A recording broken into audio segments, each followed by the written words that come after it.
sunsun kronkron Nyankopon no enka odwada no pay so arope de yesra de amanyira ne se okasiare behwe wadi friyamu se wo frɛ de abesia kwa onwuma ahodo so anadwada no pay okasia no a wo hira wo bintumi nnome na da no ada wo pagya Israel made ne si wore nsayemo adwo twa apokoko no agye wo mu free fere ne dom nsamo no anadwada no pay sa wo kasia no ana yesra de ama wo se one dani jafan tumu na no pay so wo behwe wadi friyamu one danda wo kwakran kakra won kura wore nsayemo na obra kwantuo ya yetu ya na mo akoye ni mo nyina no ye hia wakasia bi banbo na no pay wakasia na hwe ama divine selection akaye prempre moje dia furusane ni peduamu kachwe modan na bodwemu a wone wan se wona papa na se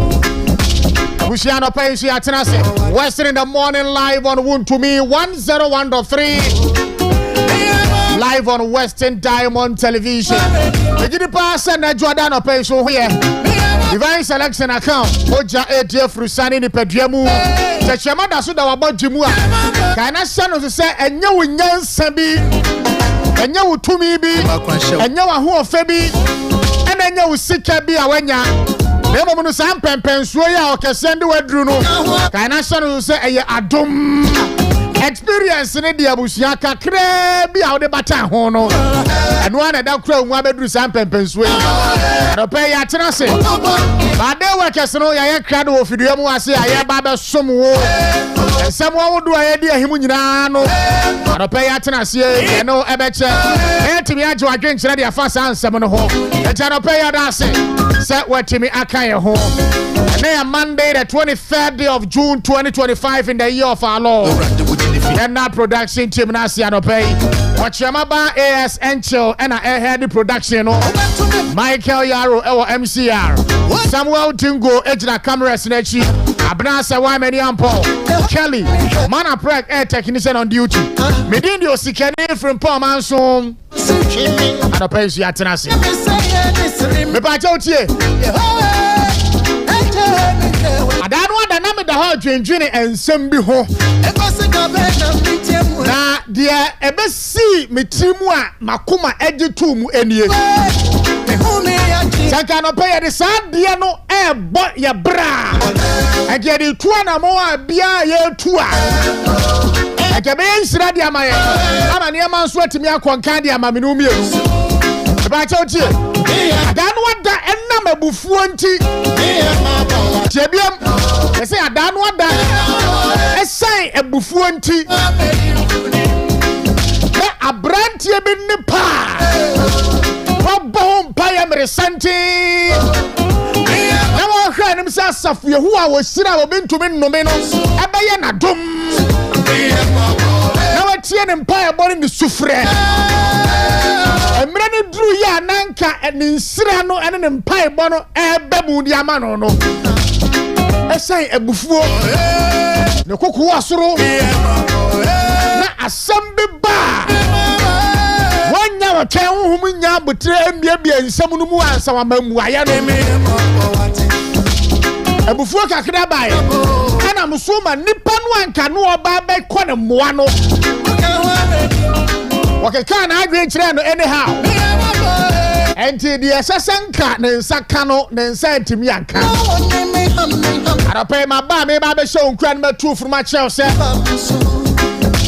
oyo bia obufu ntamu a jebiam se oyo bia akoma ben wo a oyo bia akoma wo soro a arape tie ebufuo akoma wo soro osona emfa hwe mrew ewrade dan weni wo bia namo a watu ama bibia bono and I'm new edu enkomo and anope. And you know, you learn how to manage your anger in every situation.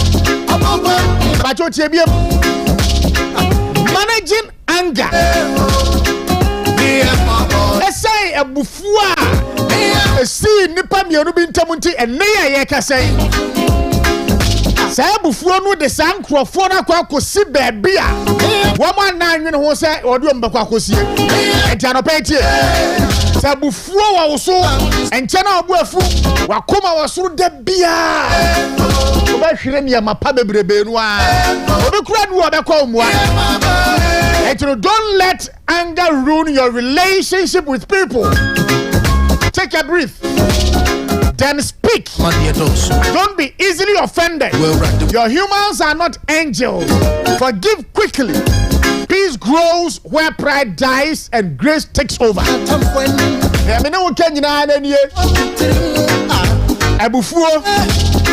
Abufuo ntantamo ama nipa bi ahwere wo mo nipa abufuo ntantam ama nipa bi akwa da baabi a ensese nkwo mo da ho obi bufu ye ama ne keka na agye kasa basa eretire ne pani bi enne ye kasa wo daso buada and learn how to manage your anger. Learn how to manage your anger. Nipa de be bufu aba nanso no uhunu kwan paso efa ebufu ni bampa obepa kwan bi so aso akoma mu sade ebejwa na monto no kasaye ene woni ye mpempre ni mpofiri mu no enkonkofa wo hawo bia emrewo etianopai. Don't let anger ruin your relationship with people. When the nipan tamu kita hudie no ema bufuo no akoma wo soro adabia ya ka. O se sa na metie. Enya sa na atie.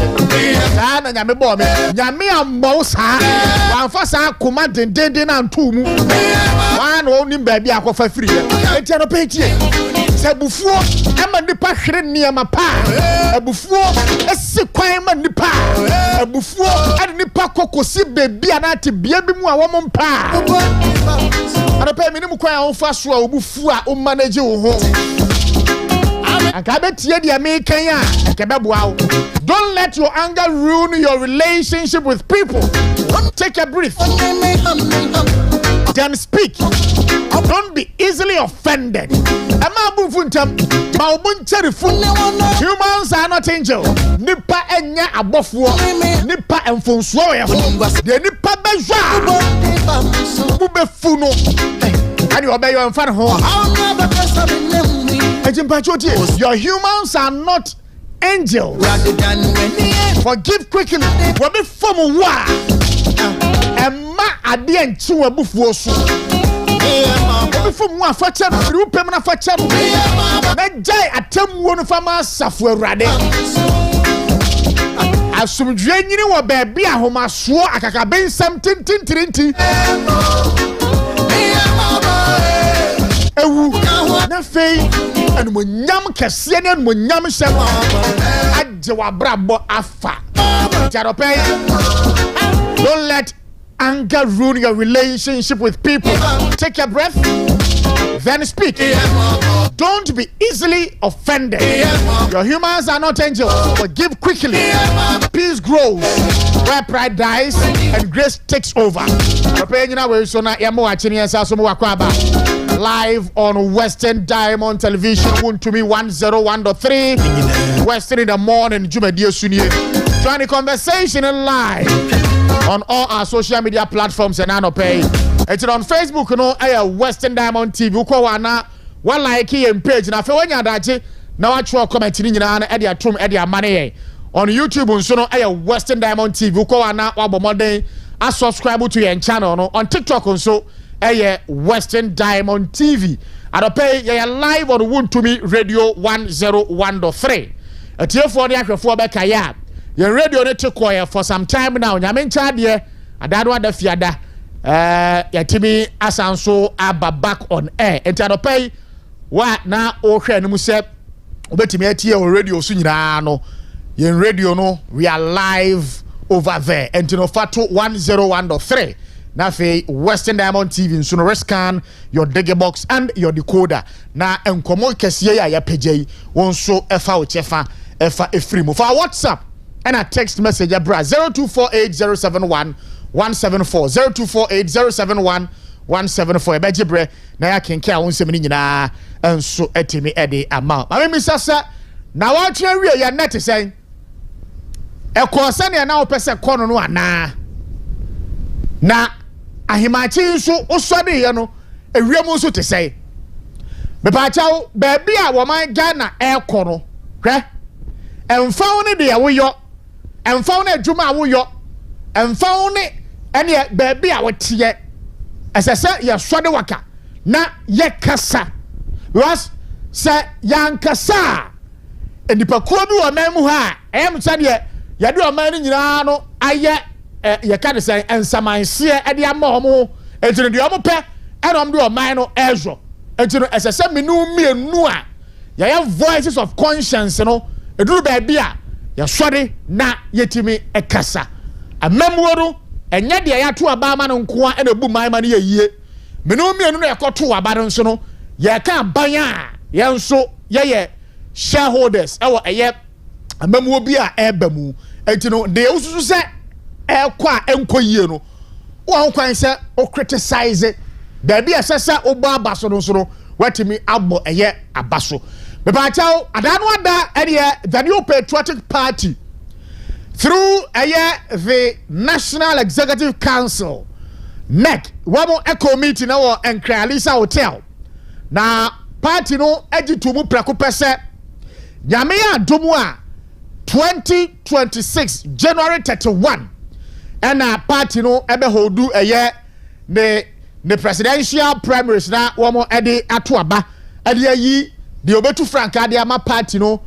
come 2028 na enumu no ena party mpanimfo no ede betu mu se ene ye de date na ba entino ye de date na ba de womo ewo pepa ne se womo be contest nyina no masha ase e kromuti a ene womo asha ase eboaboa womo ho na ye bo prpe womo atie simu na womo share campaign ase me pa cha wada no ada His Excellency Dr. Alhaji Mahmoud Bawumia ekopie mu ewo Ashanti region na Ashanti regional chairman caucus womo eye enhyiamu Dr. Alhaji Mahmoud Bawumia kopie mu hobi afei so no ene Kennedy akompre kwa Japan ene MPP mpanufo ahodo no nso ekopie mu ewo eye NPP 2025 chairman caucus meeting na ekoso ewo eye Ashanti region na ensemu a Dr. Alhaji Mahmoud Bawumia editu dwaro abusua it tells you clearly say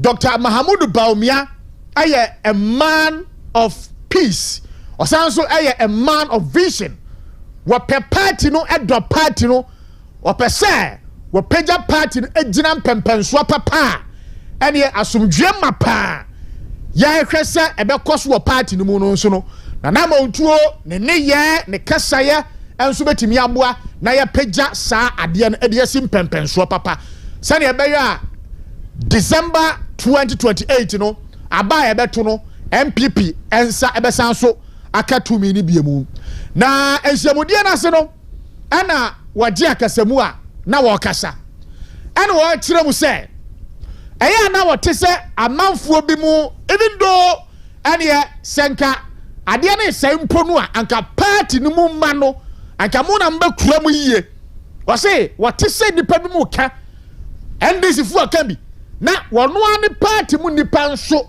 ka bi se ane esanse wo ye kremoni ntino ada no ada aba ye kokoto ye no eno na gina so emani di eye entwo ana odi to dwa se baabi a party ni gina sisia ne baabi onu Dr. Alhaji Mahmoud Bawumia gina no senka eye religion ana ethnicity ana eye reasons intia we lose election 2024 anka emprempren a party no edi date abase yanto eye presidential eye primaries no ani anka wono Dr. Alhaji Mahmoud Bawumia wo be step aside tiebiem nyansa na ekasa no se sanka eye religion osom ana afei baabi a wofi ene ento a wo bon ho nkro ne ba ana enam so ma na elusu aba ye to ye in 2024 a enke ne ya party na de date aba ye de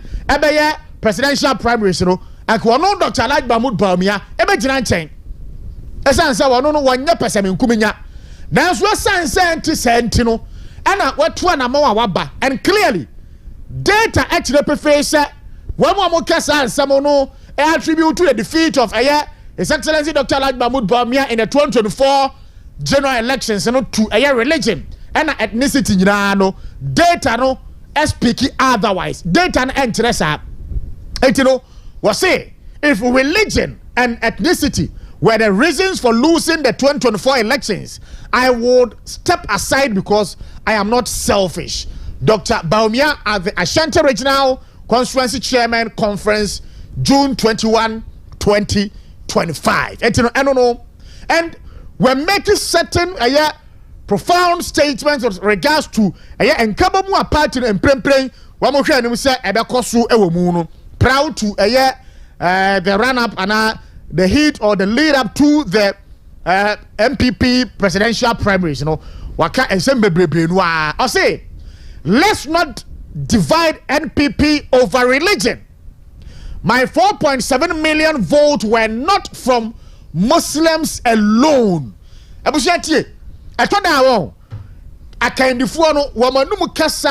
In moment of trials, in times of storm and challenges, and leader. So we a leader, and Yehunu say we a leader. Let's not divide NPP over religion. My 4.7 million votes were not from Muslims alone. I say, you can't say somewhere yes sumuno and to check MPP amanyo kuonumu. Na dano aba ya to ya no. Ya to abadi wi na menya a man 4.7 million. Kaina sano so say sa 4.7 million vote aminya ya no. Enye nkramofu pe ana to sa abane de ma me aminya 4.7 million no. Nemo no Ghana fo nyina Christopher ka ho, Nkramofo ka ho, Abosomsomfo ka ho, wamu nsum nyame kura ka ho, ana minya 4.7 million no. Enti mo maye ma wasomu anipa bi wamu ne ana afei enton anipa bi bo emetete party no mu emprempre ya ye wo hoi. Enti no ne wode tu dwa so eno no. Wo wie na so a ana wo tu Ghana fo ne MPP fo say ene ya ka say adano ada yewra John Adekum Kufuor yewra Prof Mills ana afei President Adam Kwakufuado eko esini nanimu empremier no ne mprensa ansa na womonsa ka tumi nu a na yan gira so anka se esansa womo ya Christopher nti ana ya nto aba ama womo a ene wosere adwubreo akoma mra famo na commentaries ahodo aye making some aye ka nyina no we should be measured. I say when Kufuor lost, did we say religion? When Mills lost, did we say religion? When Nana Akufo-Addo lost, did we say religion? That is not a factor, but people want to make it a factor for political reasons. Dr. Alhaji Mahmoud Bawumia was when Kufuor lost. Did we say religion? No. When Mills lost, did we say religion? No. When Anado lost, did we say religion? No. That is not the factor, but people want to make it a factor for political reasons. Yes, Ramo. The factions in the NPP and nay, Munina no Mashasia, more rally behind a more leaders, no. Yes, Ramo. Sa kasane sa we no. NDC for ejina so e de campaign tia MPP. And Dr. Alhaji Mahmoud Bawumia e di kan kura candidate. Wa ba thank you to okrom ha no. What can you say? Ye ko ye nimu no. Party nin kra ne kasa ye mu yie. Wa mu peso mu contest at all levels no. Hwa kasa ye mu yie. Hwa no wan kan samwa entia nipa no a woni ne ko contest no. E ma da chimbi no. NDC party no enya akwanya no enyina so emfa enyu so entia eye party no. Eti no yenye campaign a ene akasa empowered cha enafe atemdidie ne kowa bia animu fact based campaign ena ye hwe no se party no enafe empanimfu a wo mo pese ya to am so aba nyina no say wo mo ade ye adwuma ejiro say when Kufuor lost did we say religion? No. When Mills lost did we say religion? Never. When Nanado lost did we say religion? No. That is not a factor, but people want to make it a factor for political reasons. His Excellency Dr. Alhaji Mahamudu Bawumia Asem Enye. Bebacho MCR fa video no etum mame. Abra na wo kasa no a ene na wo hye party phone cry say abotoyam ne abotremra na fe yen tackle issues no head on. Yanko tie His Excellency the former President Dr. Alhaji Mahamudu Bawumia made up. And that divide, it is very, very important, therefore, that we don't allow people to come in with explanations that are not factual, that are made up, and that divide our party. We are a united party, encompassing people from all ethnic groups, all religions, and we are part of the elephant family. It is therefore very important that we do not allow people, for the sake of political advantage, to break us apart as a party. I'm saying this because recently people are going religious and tribal. People are going religious and tribal. That is dangerous for the new patriotic party. It's very dangerous for us if you go in that direction. What is clear and is stated in black and white in the Okwei report, as well as all the other studies, is that religion and tribe were not factors in the 2024 election results. They were not factors. They were not factors. So we should not try to inject to say that Christians will not vote for Bawumia. My 4.7 million votes were there only Muslims who voted. It's not possible. There were all who voted for me. When Kufuor lost, did we say religion? When Mills lost, did we say religion? When Nana Akufo-Addo lost, did we say religion? No, that is not a factor. But people want to make it a factor for political reasons. For political reasons. If in fact that was the case, I wouldn't have contested at all. I would have stepped aside if that is the case, because I'm not a selfish person. I value the party. I'm not. I would have, if that was the case, I would have stepped aside, because I will not jeopardize the ability of the party to win the 2028 election. It's too important. I would have stepped aside. But I don't think that is the case. And people are trying to, without data. It is very, very important, therefore, that we don't allow people. That was His Excellency Dr. Alhaji Mahamudu Bawumia, former Vice President of the Republic of Ghana. Or say religion and ethnicity. Anka Omampenda da Kufuor, Prof. Mills, and Ave. Na dan kwa Kufuor obo first time wo mo edio omutino anka ebe ka kire omo se religion esan se enye religion nti na mo lusu ye no ya mpegya sa nkomo nti no e de na asinti a enne ye pegya sa enkomo no etini yesre wo mo ahya ase ye pegya sa nkomo e wo party no mu no mo hwe yiye sa afane afa enka eno nche sa bontinsofo mefa nkodi aha what is achiro man a enya ade a ebeye yi etino that was it.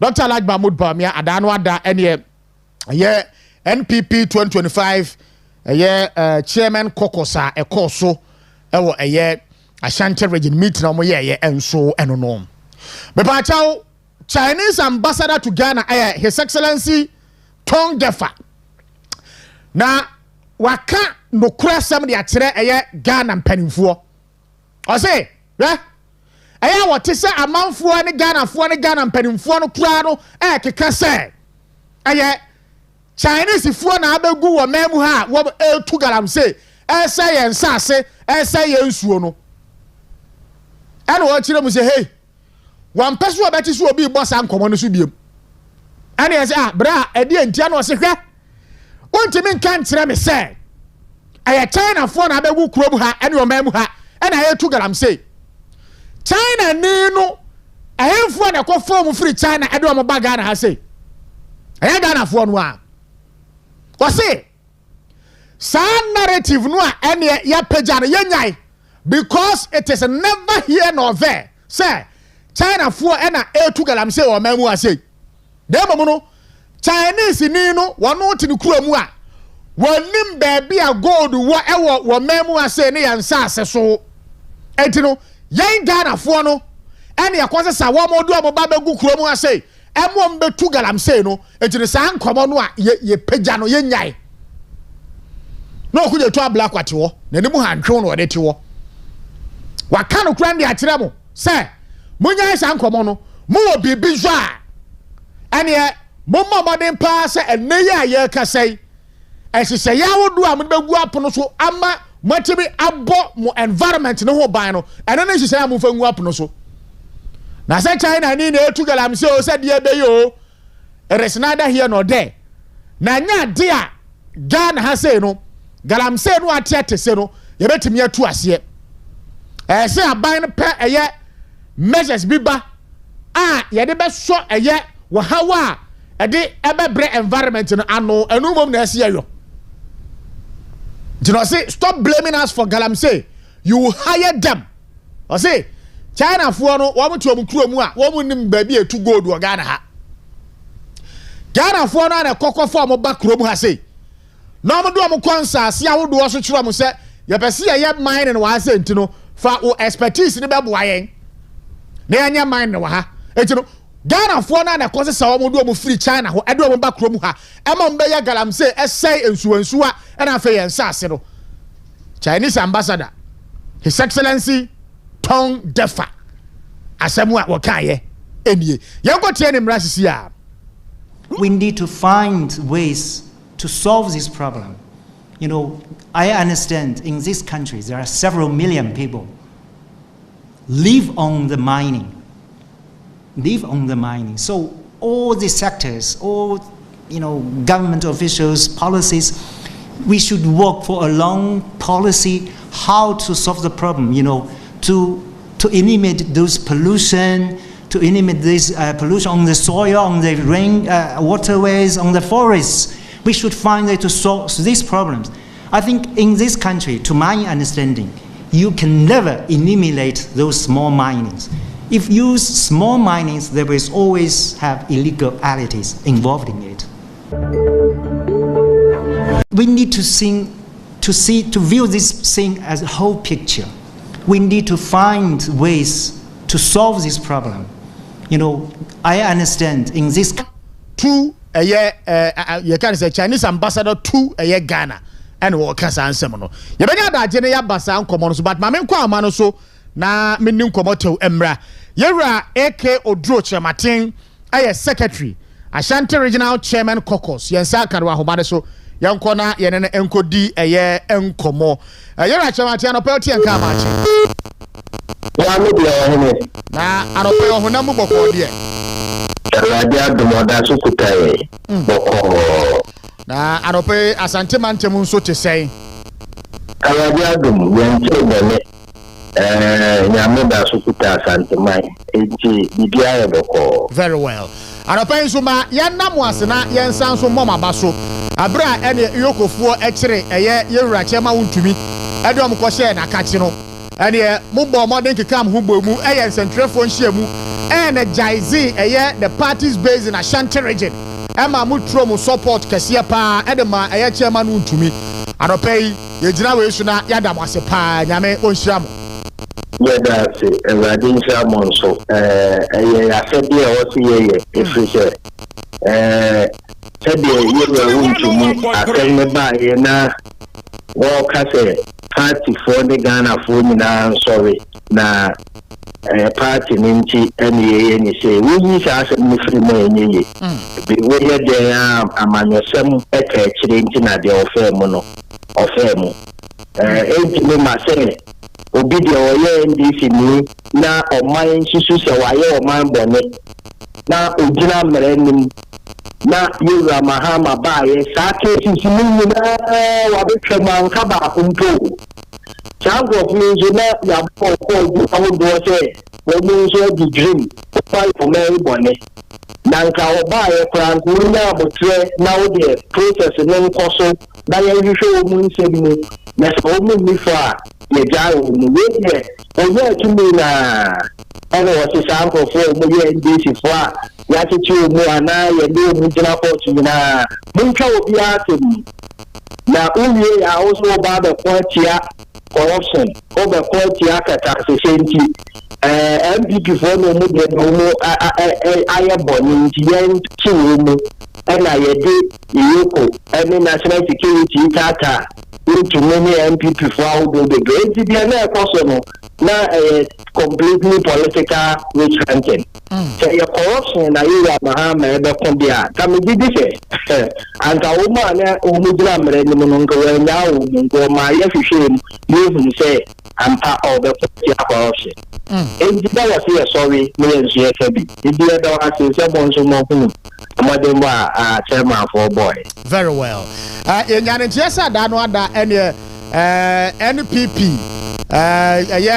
you can say chairman caucus moye meeting e wo Ashanti region ba penifo ahodo bi a won party no mu etu anama e ba ase Dr. Alhaji Mahmoud Bawumia be pie mu ho sanso na Kennedy wo hina Japan na fe penifo ahodo aka enso e be pie mu ho yera chemache wadaroma chairman caucus meeting yi ne fare by pa e de wo ya na penifo e ba ye no nso no enkomo ben na wo ne eye party no penifo at the constituency level e be di ye.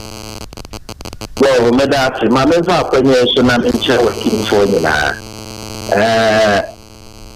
Ashanti region ejina host to constituency chairman na wo Ghana na memenda 21st year ekweremu na national constituency chairman caucus national meeting ya we na tosu nsa ya na ye be ye ni Kumasi na botaye ni na ye say so we share the party structures na constituency hono na ye boabo adoma no hono electoral areas wo hono polling stations wo obia what the party bebia no we belong to a certain constituency our register of polling station be and if you see a share party na ho for ye kai ho abu ye amode for otuya na 2028 akọdito na ye 2020 na wo be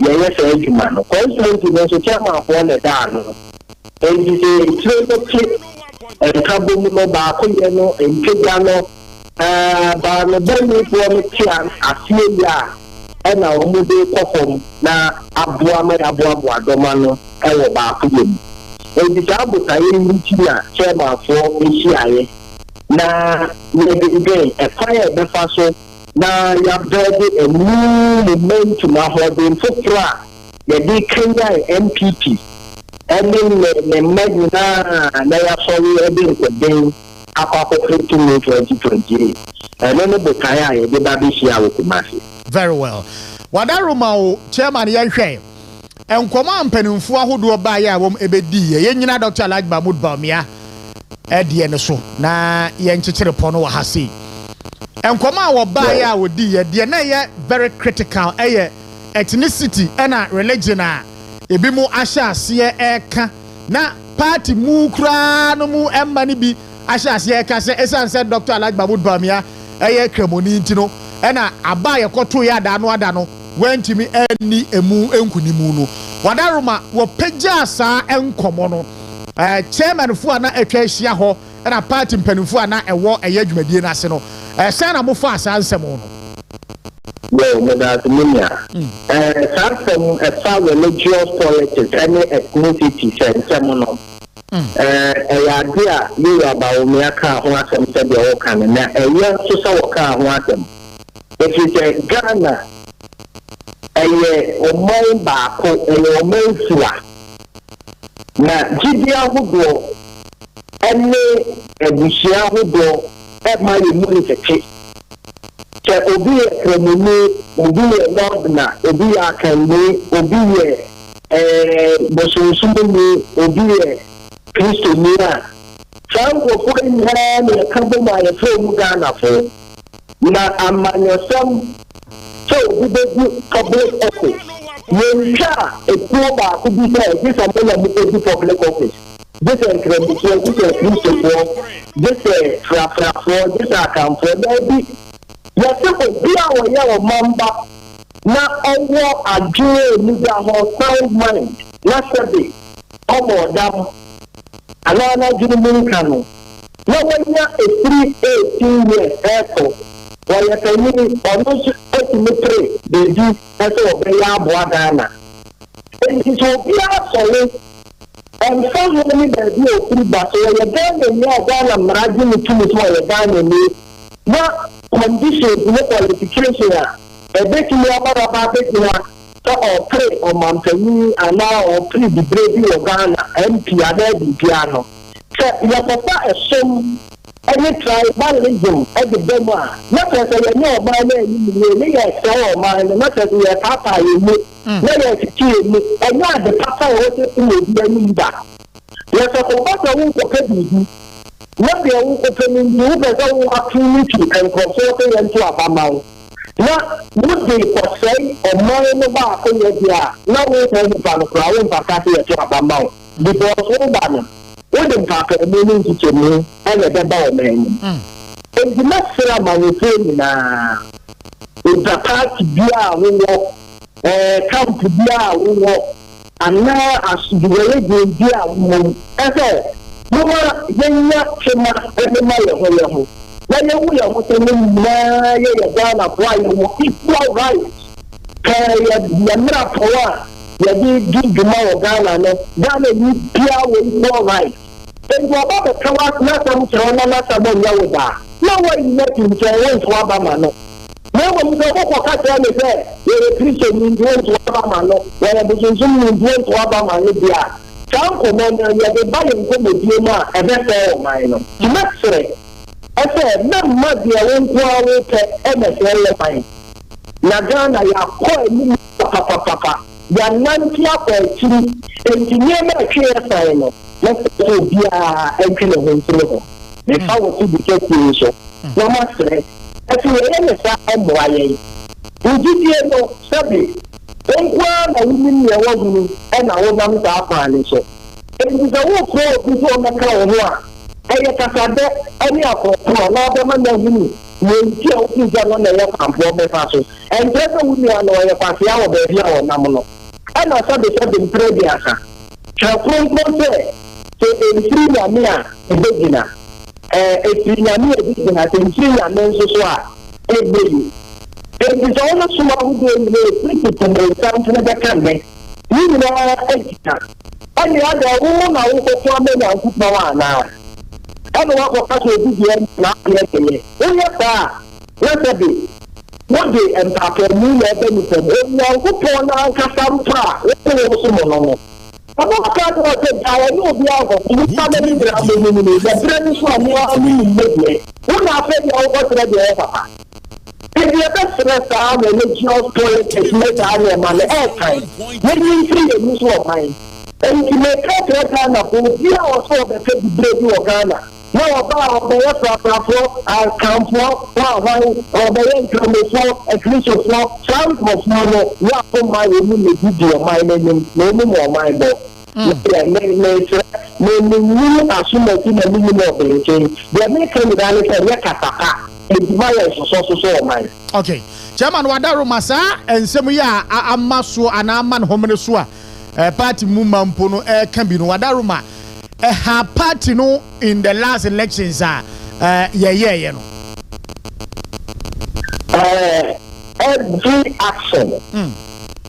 Ewo nsunsanso anamonto bia obetu asem bia obeka enye bia obeye nsunsanso ho na se ye kase ye presidential parliament ayeye proud to 2024 election no the ni ya o abato the country na enye ye twan tropa ediwe ya kase ensema bia ono no kan ye de enipa e party no in the example for you who team now Bia so when Bia betimi aye so here can you at no the call when just was some party no betimi president you can you by some when which you know wow you can you between and now make that organizer say between so which you know capacity all actor and someone knows that Papa no again.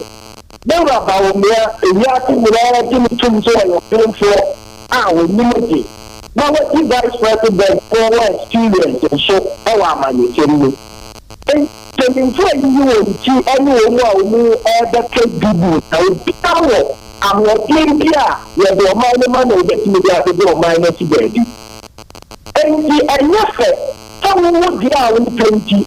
One good thing I say, some Madonna for who is on the now, what can you know? Yeah, and was only back on the other to your wife. And yet, dear, I didn't mean you baby back. Baby back in ya.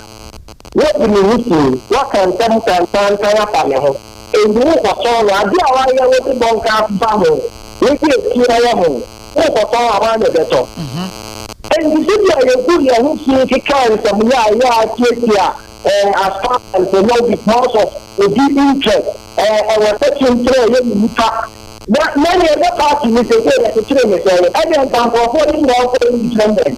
So the independent they are more there. And my party that we are a drama now from the town. As a political party, they are all drama. And you open your purpose and mean to me, purpose and mean to me, and you are doing my young son being shit of my own sorry. And now again, Papa, can't go see me again, Papa. And yet, he never Papa because the phone and he buy and say, I say, you buy for turning one is all I do. And let it be a new to do it for and now I see there about Ghana. Young girl, Obama will be a creature of Obama will be. So, what have done a public institution? Make it attach of the ministries, any public institution. You go over 70% and then move on ahead. And this entire time from Osuma Edana, Yatuaba, Amanawa, minor institutions, the brain, a Muslim ahead. If you want that, okay. It will come back to bite us as a party. And to be able to be and a pay more MPP here. All right. Chairman AK Odruk, Chairman Tema, Yanas Yano Paper, Brand Wadajia, when Yadia Maye. Very well. And you know, Era AK Odruk, Chairman, secretary Edema Ashanti Regional Chairman caucus ena yene edi eye enkomo adano ada 2025 NPP Chairman caucus meeting a so ewo Ashanti Regional womo eton sade free all the 276 constituency chairman in Ghana for the NPP na womo ekodi nkomo ema ene empanifo a womo ejina na yetuam so frankaro enso enya akonya ne saa empanifo ne di nkomo na mu ensam enso eno no be pa cha otie bibi we party ni atie emprempren ya yewo mu no party no ejina akono yakase ejina akono enye se bia wo mo kontokwa aha baby ejina no kai na hye no so se the party is at a period of a heightened acrimony and division that can threaten the party's chances in winning the next presidential elections. And someone Dr. like Mahmoud Bawumia Kano will be should take it into consideration. Say party in Kabon Bebemu ama ye kwakoto ababiemu a will be nkonkofa eye will be one samwa obi kan ye enye campaigner. Kapati ni betimi enya ahode agyina ne nan so aya adwumade akonkoden ama tumi aba be di party ni nsemu biem in 2028.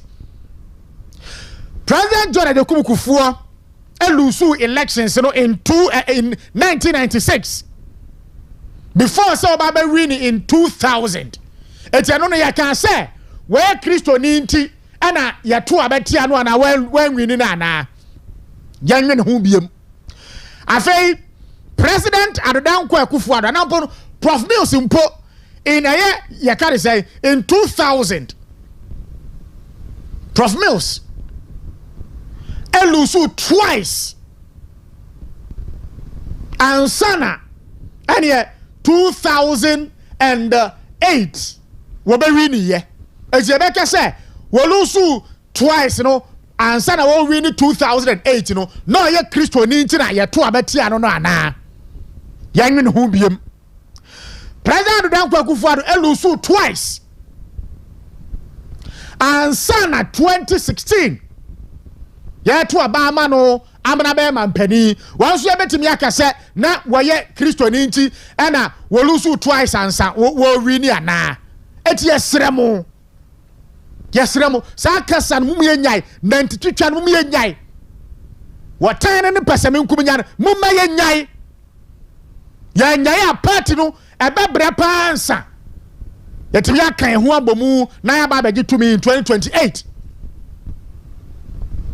And Dr. Like Mahmoud Bawumia say, when Kufuor lost, did we say religion? No. When Mills lost, did we say religion? No. When Nana Akufo-Addo lost, did we say religion? Never. That is not a factor. But some people want to make it a factor for political reasons. Right. I don't know. But I tell me sounds about the fight against illegal mining. I'm saying so. President John Dramani Mahama and the lands minister, Honorable Emmanuel Amakofibua, woman nisa to me no say. One bet me I could yet I'm say what Ghana has say. Yes, answer the will power no end her. And someone with your position no money mu prefer say. I have politics no propaganda no more here. Yes. I have politics, no propaganda. And now and they have the academia to support them. And that's how far away. One more leadership nanya dibia. Et you know, galamse hun sa okrampo and ya dia mo boss bi mu Ghana ha say. And someone President John Mahama in opposition can and someone at George in opposition can and someone lokude to Ablakwa. And after NDC in Penfua Kaya and the fight against Galamse who our memoir say under the Dankwa Akufo-Addo ye bisa say and a dear pa na asesa. And I don't pay me boy His Excellency Tongue Defa Abaso pa wa kano kura ni akire okude to Ablakwa de wo mo maka say hey mujai sansam no amokeka say China for na ababetie si kwaye mu ni nsuo mu amo side wo memu ase China for no nyom mu anam kofi so mo begu Ghana mo anam kofi so begu Ghana extrom ba bia gold wa amon beti sibu ehunu nsuo ne sei nsuo no etino the will power to fight illegal mining by this current administration that will power is not there anyway. Adana gap F4 kase. President John Mahama ni NDC galamse kono a mere rhetoric and cosmetic. Because yet someone can a position na a refreshing. But when you to me it seems that wamada dano da se no hosi travel kase John Mahama no to one say galamse no wo baby biafa ho yem pusuru yem pomono ansa no timi akeka ne ho. Professor Isaac Buadi Dean Department of Banking and Finance UPSC also a member of GAP F. Yes, I can walk so Prof. Good morning.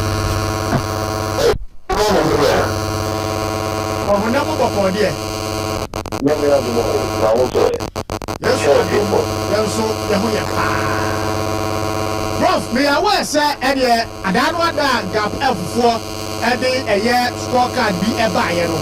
And what to be a body pa actually which day now. You know what you come on idea about Kwa now a year a worry with regards to a year academia research and we are scorecard and what the buyer a year the fight against illegal mining and galamsey which I would prefer say and Komana NBC here at John Mahama position and war body for galamsey now a very refreshing and then we'll buy that to me, you know, and commodity now assassin. On the backdrop of a year, Sansamono, and that one also His Excellency Tom Defa, Chinese ambassador to Ghana, and other two Gase. My emblem, Chinese for as I said, Ghana Fui, and your body swam to Moba. Edogu Kwayu, not one more essay and Sassino, essay in Sumo, all in the name of a year mining. Prof. Wadaruma, baby, I'm come away up Pega Babe Juno. Say, I see the Anu Tumubia. Now I can send me the Achra by one. And yes, I'm here back at the Achra. You can see baby out the end there, say, Chinese ambassador. Okay, say, I don't know kind the last part. I'm talking again. Prof. I thought the John Kappa. Or say, I see a blue China for no. Na nyina ye no pefe se enye womo ena womo ado mo pe eba wo mamu ase eba beye galamse na momu no Ghana fo no na eto nsafre omo ema womo eba wo mamu ase ebeye eye illegal mining adaroma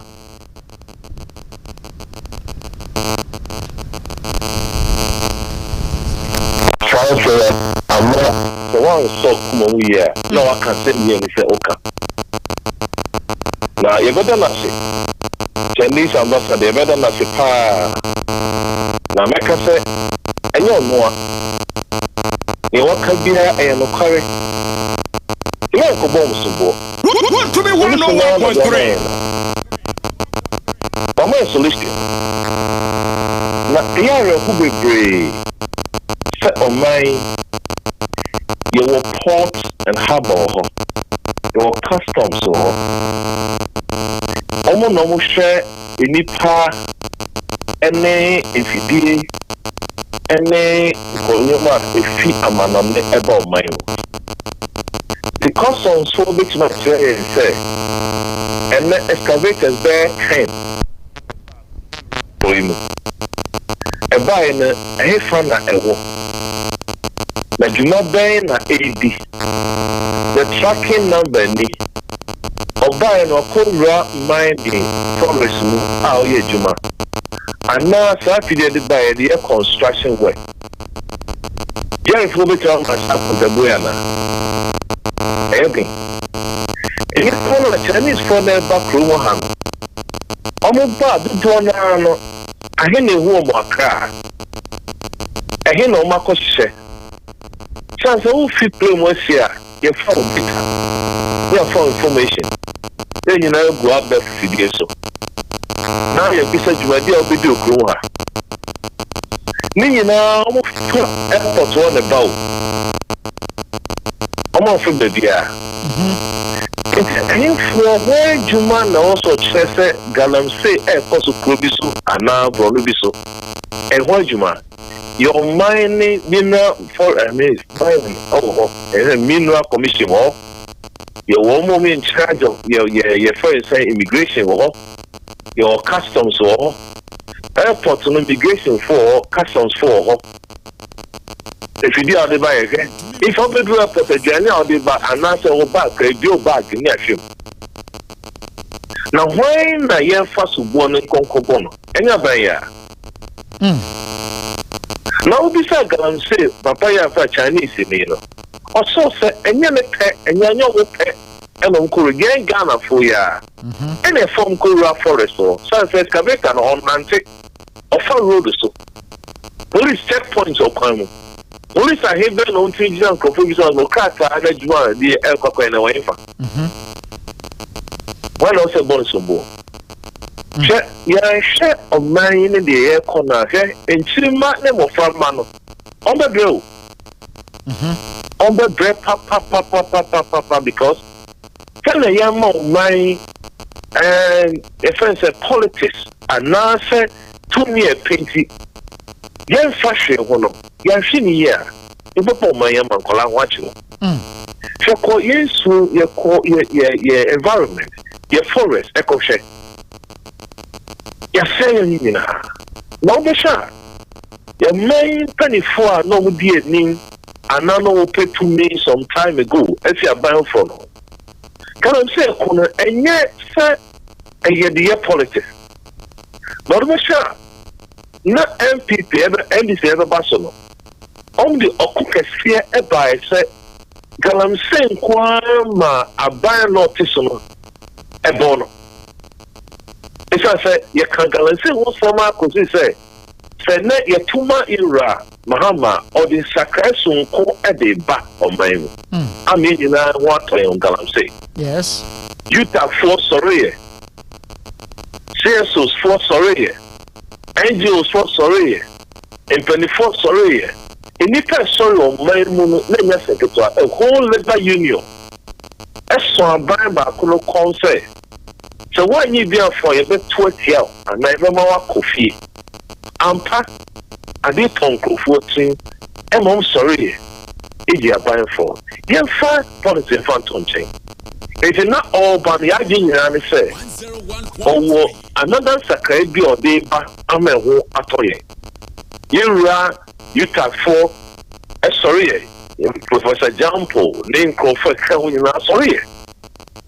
And then about way by I did a man who said, Waboja, why we found said, one more beer, water bodies are setting, Sanko, Fugo, training.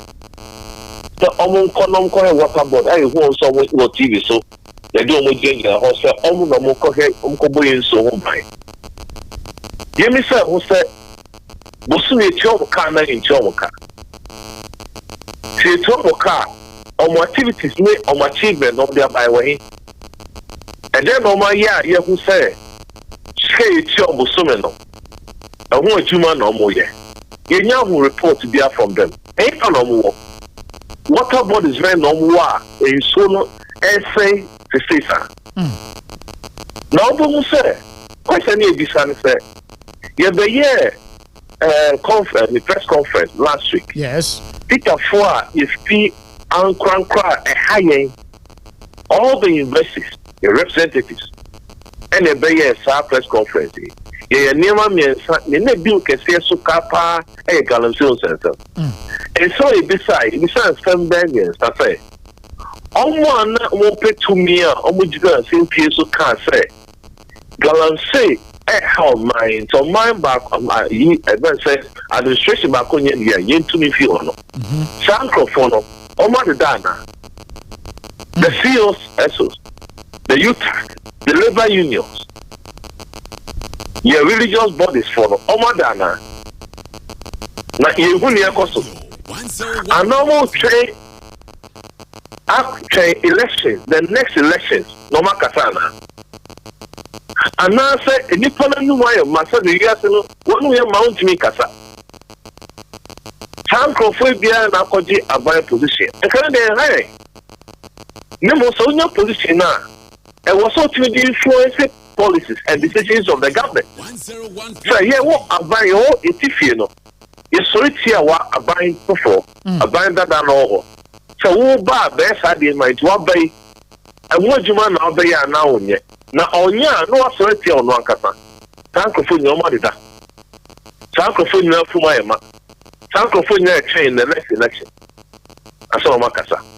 You don't mind the cost, yeah, and yet, can this ambassador say, your man penny acting your kind idea, or section of fool? Authority, local you in the forest. I see. But I'm say free sata grab permanent President John Mahama Ntino and yeah and share na bufuo e ma ne nso de you prof. It is never say sabe ye kan no e bel no antie me pia bonti. You know say ye be series of demonstration. Ye be series of press conference. You bear a lot of activities and not by us to ada or sorry. So on tia or better.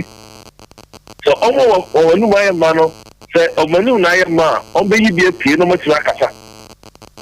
It ain't a phone, yes sorry. Say o mano yensu enu buy and then near man can call informa unya nyina no unya. Na se forest let's say ya. Minya, ya quite fast. And now Accra, not the caucus, and what you said, foul. But kaka, near you a hawk, or doffy be a hawk, was one over to crack a hawk, over more, in soon or not in the morning. And the Ghana water, I see cow more the call is the treatment of water, not the near home bonesa. Are they? I don't know who bonesa. Doc, Wadarumau, sir, voices of conscience are proud to the 2024 general elections. Now, wamo kasa to a point in pose, wamo extra, wamo union members say President Adankwa Akufo-Addo answode no declare a state of emergency on Galamsey.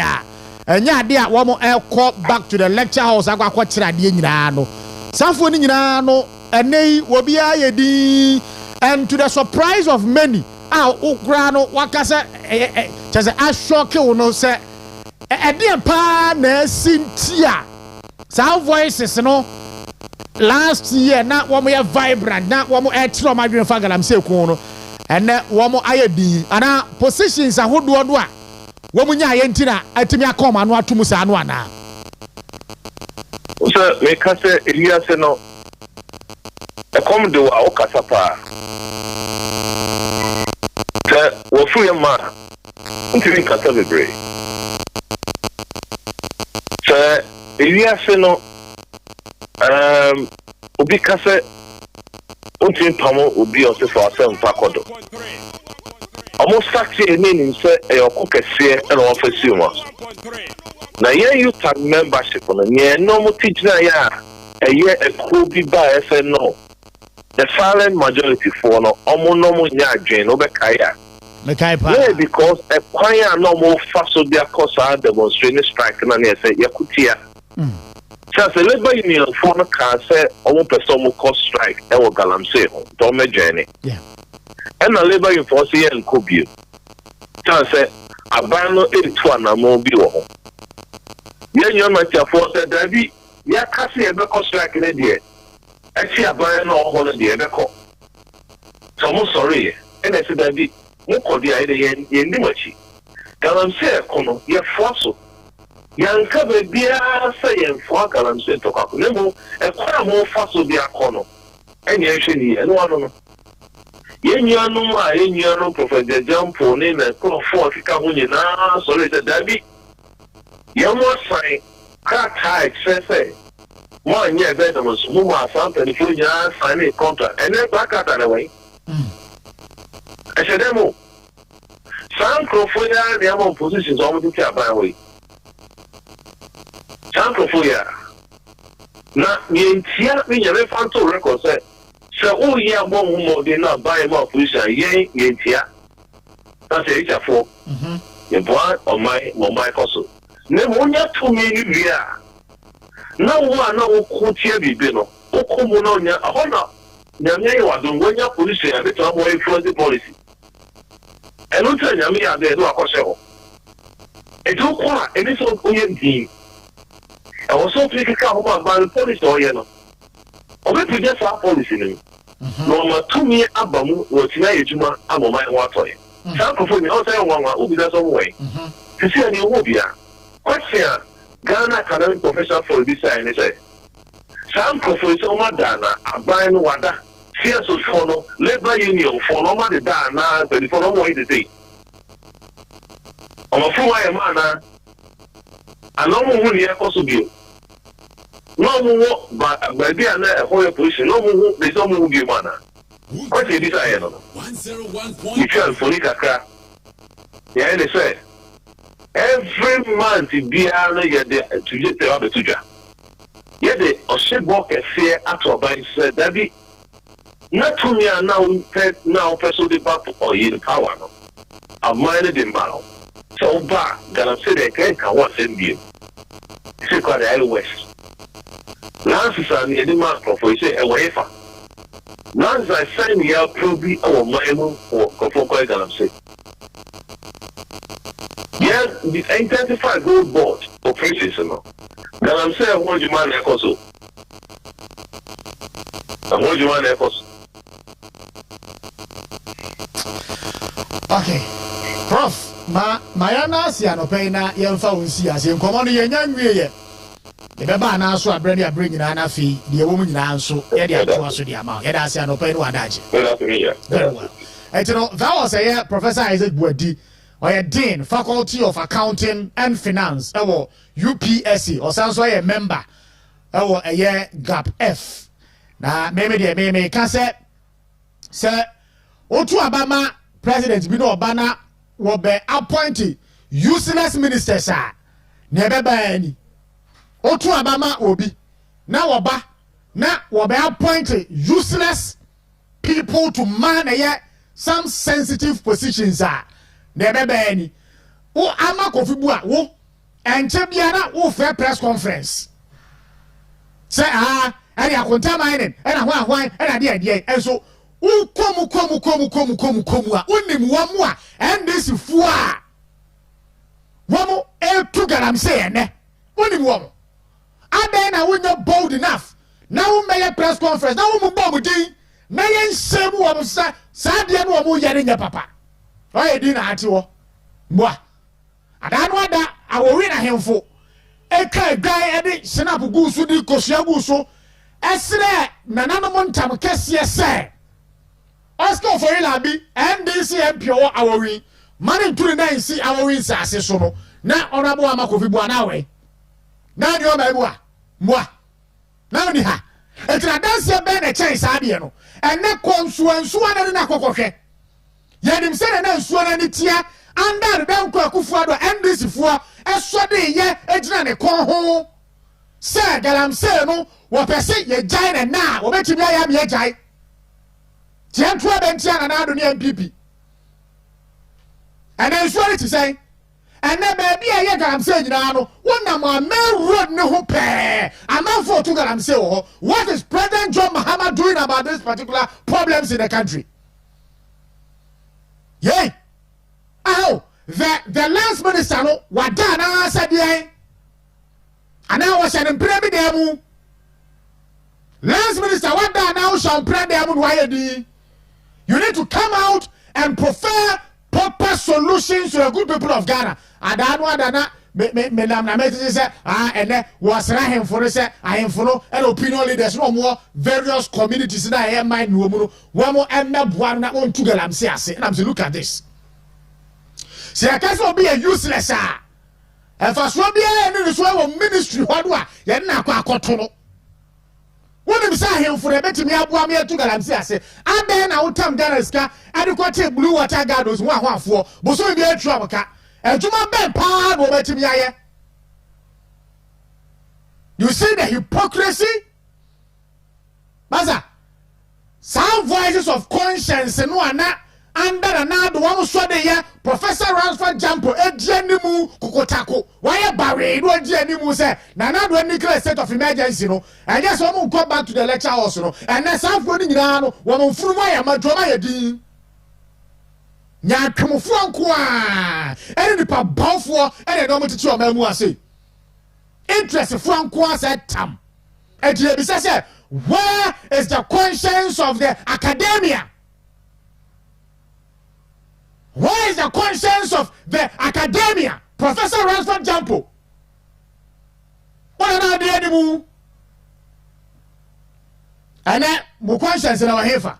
And to the Echoes of Montier, Chinese ambassador, Abba Catcher will say, what waka play waka de esi manimu say monya isansem hunu no amosori amokeka ogana ha no say Chinese fo na say nsuo ne kwaye no wa wonto mu kuro mu no wa woni kwaye ko ayetu gold wo mu wa woni kwaye gold wo mu a ayam wana nkofo ndo mo ba na baya ya to aba mu a waba woni measures papa bia woni ku galamse na ate wo ana wo akraba wow party fo atide si wo a wo to galamse no enti to ni ade ma wo de ye your excellency enti his excellency tongue defa say munya isanse muhuru no amoka no galamse no nya China fo no ye de subuo ne ba be bo mo wamo to kuro mu ana Ghana fo no akwa se so ma ba kuro mu ase ana mo hunu suo no China na prophet kananka President John Mahama obia wajia tum se wo betu galamse no a akote sa asem wo kan bubefu na as a matter of urgency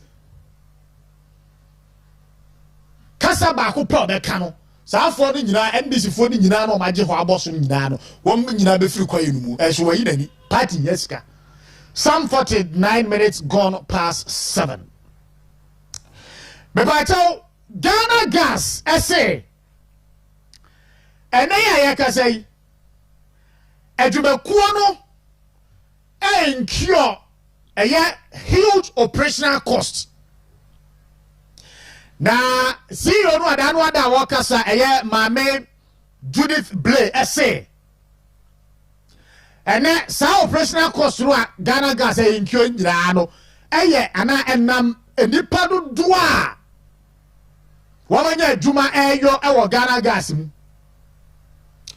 wakasa pa me yabo sheme because abai we ba yero anka obi a so ba be 24-hour economy one job 3 people 3 shift adwuma ba ko be fa nipa mienu aka ho ama nipa na ye miensa eti nipa miensa na ye adwuma ba ko ni obaba be ya nopa ni obaba be ya wia ni obaba be ya na adwo enso ba yero o first step na mo odi ka utu ye kire se sa 24-hour economy na ye scam no ene oba yara wamo a abandada no form nyuma mu nyina no o ka kire Julius Debra say one tran krata nkosa institutions ni nyina mu na enyi safo ni nyina di eyi o mu nyina di ene na nsa it is alleged say Bank of Ghana nso wamo e fa wamo in 2024 abandada na abreso no aban ba ya no wo se enyi safo ni nyina di over 100 people no mo yadwuma Bank of Ghana and claim sa kan no say and there is an order from above mo kire say safo ni nyina no yenyi om nyina dum ko kina fie enti ma me ne be kan sa asem no pa na me ya be him na so onipa bi yadwuma Ghana gas mprepre abompa ya ma sa nipa no enya sa aban we a waba atimodin aban wo be yinadi bompa ya ma onipa no say nyame enka aban ya wotisu tintintirinti aban ya kuma aban obeyi ni pedi aban oba be gunwuma no nyame fa ne sanka sa aban na kuma na Ghana gas fo workers no a ene CEO na aban o kase edwumefo ne do so no do ama kanko na company na abo nyina no eye strategy a wo mo de ba be yi amanfo adi duo nipa bi wo ho a bompa ya ma no wo nipa bi no ya dwuma Ghana gas a shasia ya konti na bompa ya ma no because aban we ya ban atwen bone ya ban a Ghana fo yedie en na akoma so aha ono kwa yedie en wo pe we a clear example of family and friends government. Bank of Ghana allegedly sacks workers employed in 2024, over hundreds of them allegedly ya pamwom edientia ya buy na aba enti Judith Blair kasa peram ya mushimi se onipa bi ya adwuma wa ya Ghana gas abompa ya mano ya konchi na bompa ya mano enya sa wo honom do mani si wo mo be yi amanfo e form adwuma mu in 2024 nyina adi na ya fix NDC for ne de mo hihye mu aban we ne strategy ya no wo adwuma untimi create adwuma wonim ye nim dia de create adwuma ne obi apɛ to wɔ dada no waba no waba be yi wɔn yɛ MPP fo ni nyina afiri hɔ no akɔnsa ne nkurɔfoɔ da bɛgu mu owia no abɛkyerɛ sɛ wɔ kreti adwuma sɛ ɛne nyina wɔ ha yɛ twɛn Labour Minister no ɛmfa data ne mmra sɛ in the year 2025 adwuma no do sɛ ɛna John Mahama kreti wɔ Ghana ha sei yɛ nyina yɛ bɛhunu ne yɛ bɛkɔ akɔsi wɔ ha yes sɛ ɔkasa wo nkasa wo do sɛ hyɛ ɔda mmiri fa mu a ebia Ghana gas waro onua bi yɛ adwuma hɔ wo fase bi yɛ adwuma hɔ wakonta bi yɛ adwuma hɔ wo ba bi yɛ adwuma hɔ yɛ beyi na dia ma na betena fie asodie ba bɛda osu biem wo so de anopa na obisa osika untimi nka se wo be ma na kwakoda komo wo de be ma no enti wo mo ahyase test waters no workers no wo ha ne dɔɔso no do e ma compare ne boka no wie de okan ye kura me hu sɛ sabi aburu NDC aban ennim nimdia ye de buba ye de bu oman and afei wo mu nimdia ye de create nyuma anie o say in 2016 no na Ghana gas adwumafuo nyina no 250 pe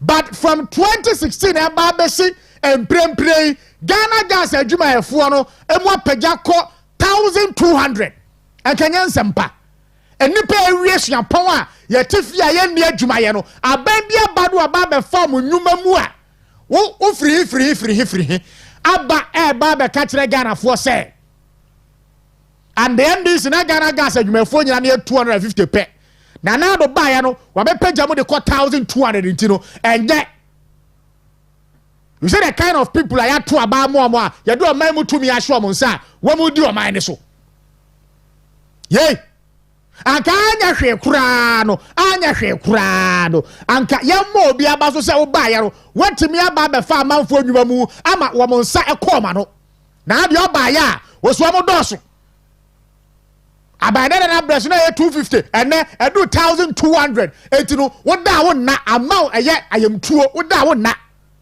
really CEO Judith Blay sa kana sano so say ehonu a wo no Ayako terminus to that of the tenure of President John Dramani Mahama.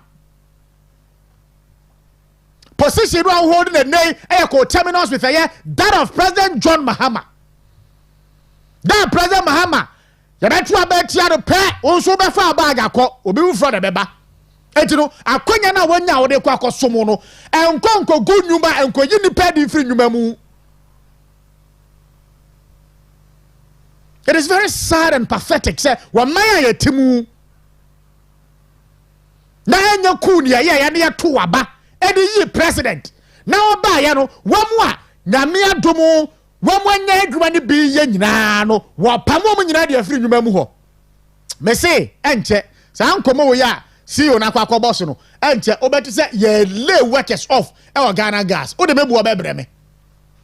Say John Mahama abreso in 2016 no na adwumafo ne 250 na do abreso apagya ko 1200 e no kire o pefe say aban bi ba wo be kreti nyuma ama nipa na ne adwuma ye enya ni daso anya adwuma ye wo be nso ba wo be gu nyuma wo be yi amanfo amanya adwuma ye no wo be yi obedi market ba bia nsuo nka me say enche obeti say ye lay off workers our Ghana gas. What the baby will be me? And come on, my shares were more bono. What might not them was she said? What might not them was she said? She saw Jubilee House war near time they said. Then I bet to me, the new say bam. Yeah, they test waters. And you know, near almost she no. Near one more ass she I don't know. Watch out about national kwan kratano. Enadwada dia aba no yentisim na fe yentimi anku animu na nkomo na aka kire no so ye wia na emire omu ana yetimi atoa eno so me pa cha 2022 batch of train teachers won say nche won be ko picket Ghana Education Service won say nche won be ko picket Ghana Education Service e die ntia won say sika bi asase ye de ma omo adile. Okay. Yabedi nkomote waba na yetimi atoaso. Na mepacha adanu ada ene Yera Kennedy akompre kwa Japan etitafo etisi mu a na wamo tribal politics no ya beka ofia se omunyai no ma nyai sunsunsuanso beba sunsunsuan ne ba ya pese ye beti so bia ka se na party ba ko ewemu na hwan na de hey ya pese ye beti sa asem no adano ada honorable Stephen Amu Aseka akogina ba bia ka se Dr. Light Babut Babie Kramoninti ena aba ye koto ye no wani mu nkunimu no sa asem yo koka ye no ene yenuanu mu nkramofo o mu zongo sahuduo no mu amomhomre so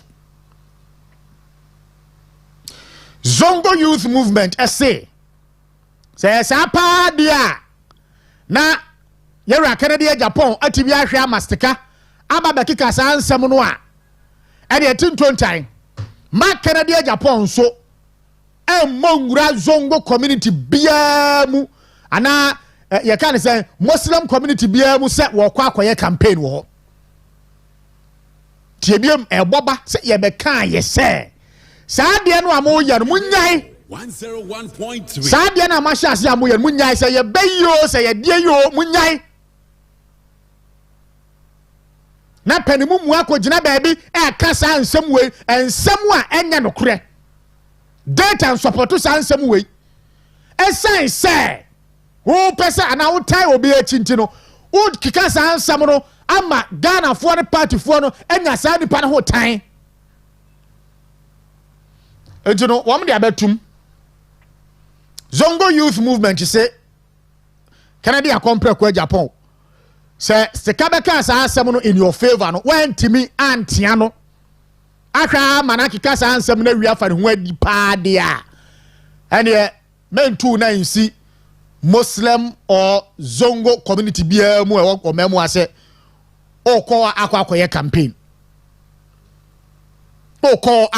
campaign say esan se papa ne yakramoni nti na moto abati a MPP a Canada Japan uhiya nkramofo vote wo Ghana ha etino entuna ensi eye nkramofo mu enkonkoye campaign MC Alpha wo mo press statement ne to so na quickly yankinkan nsem wo mo de ba ye ma na fe yen se yen sabe kom ahoma no so yen san kom nso ana ye ne okyerema ba ento aso na kwa nkratamu nsem no wonfa emra na yentimi empem emfa nkoe ni mo pa cho join you live on Facebook Western Diamond TV ukwa na wa like yen page no na odo comment nso atimi aka ho de amaye na yatimi agebre na yakenkan wo nsem ni nyina nso e de amaye live on YouTube Western Diamond TV okay entino we Zongo Youth Movement I'm say don't take your campaign to any Muslim or Zongo community. Muslim group warns Canada Japan. We are shocked and disappointed by a recent comment made by Honorable Canada Japan's team member Dr. Stephen Amwa, Member of Parliament for Inshiayaso, suggesting that Ghanaians voted against the NPP in 2024 election due to Dr. Baumia's Islamic faith and that Ghanaians only vote for Muslims. We find this comment not only divisive but also unfortunate. We condemn this comment in its entirety and call on all party members, delegates, and Ghanaians to reject such divisive rhetoric as it does not represent the core values and ethics of the new patriotic party. Historically, the NPP has presented presidential candidates to Ghanaians based on their proven track records of integrity, temperament, hard work, leadership skills, and unquestionable service to the nation rather than their faith or religion. Yanko Amano ne Alhaji Adams Peaceman or a chairman of the Zongo Youth Movement eni eye enkomo. Assalamu alaikum. Amin wa alaikum wa rahmatullahi ta'ala wa barakatuh. Alaja no pay ohunamu boko die. Inshallah nyame adawoma. Very well.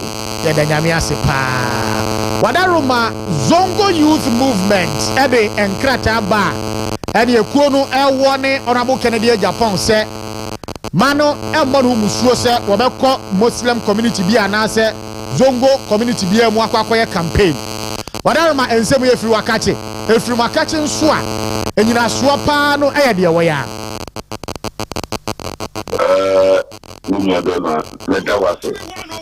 Mwenza mfa kwenye ya nensana wati phone nato. Ampa sa statement yen Longo Youth Movement. Yana you're releasing here. Mena Medano as a chairman.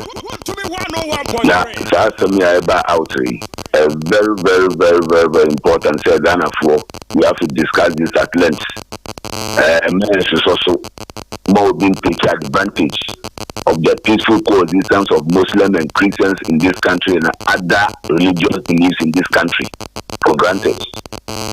Ghana, this is the first time openly with their presidential primaries this and some APA. So this is not just a warning, it's also a caution. It is on BTA Supadia Pandia, unless on Ghana Yedia. So statement, a reckless statement, and more starting because almost start here and the idea on baby payo. Yes, no Muslims, we are very peaceful, we are law abiding citizens.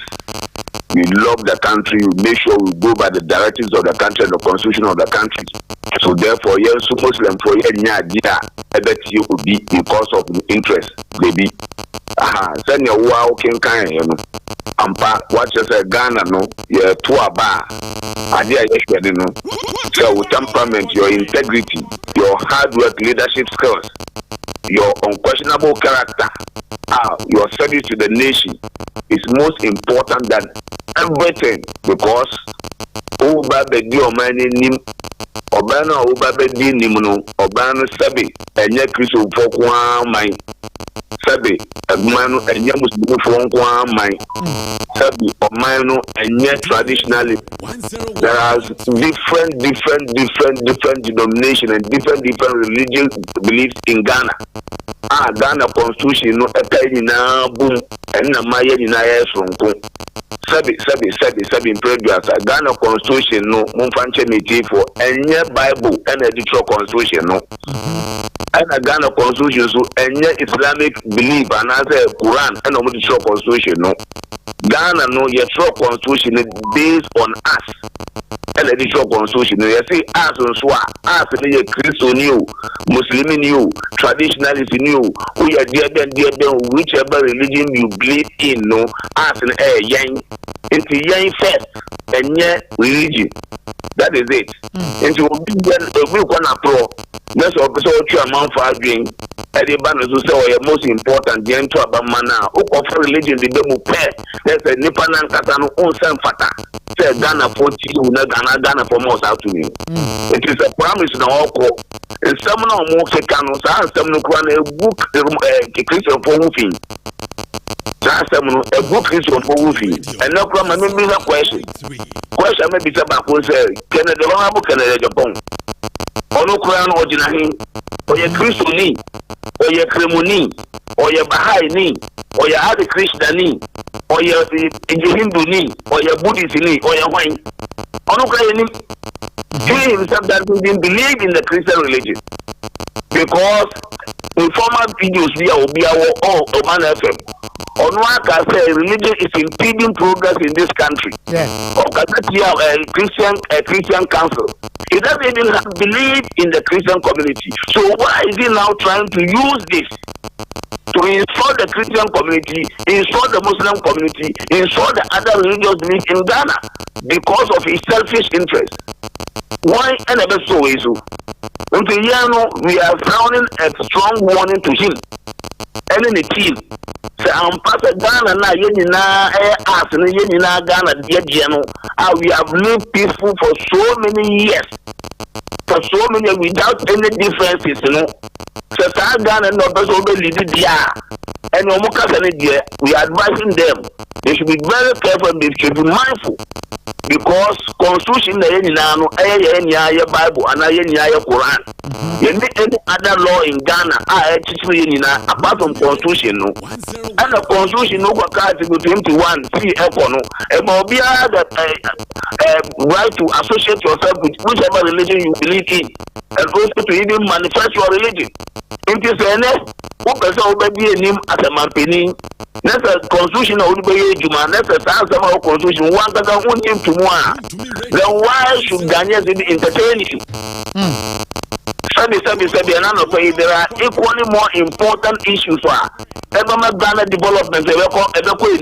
Now,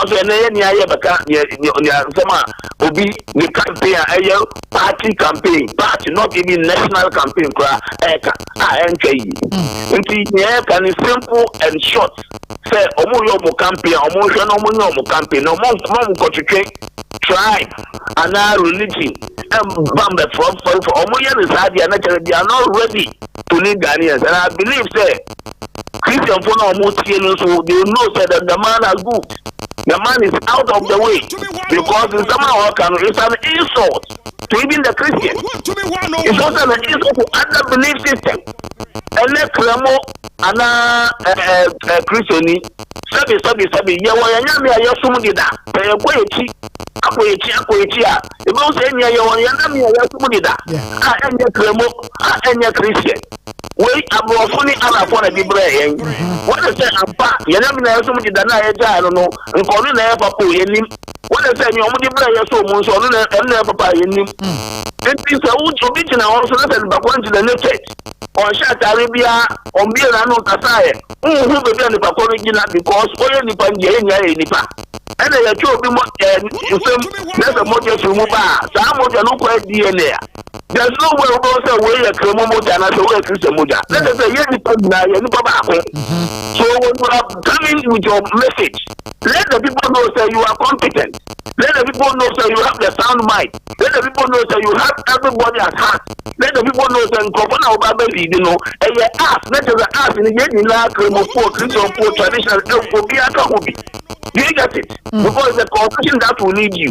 So let people understand that. But when you see one, let us say, no, you are not even competent. So the Christian community should even ignore that person.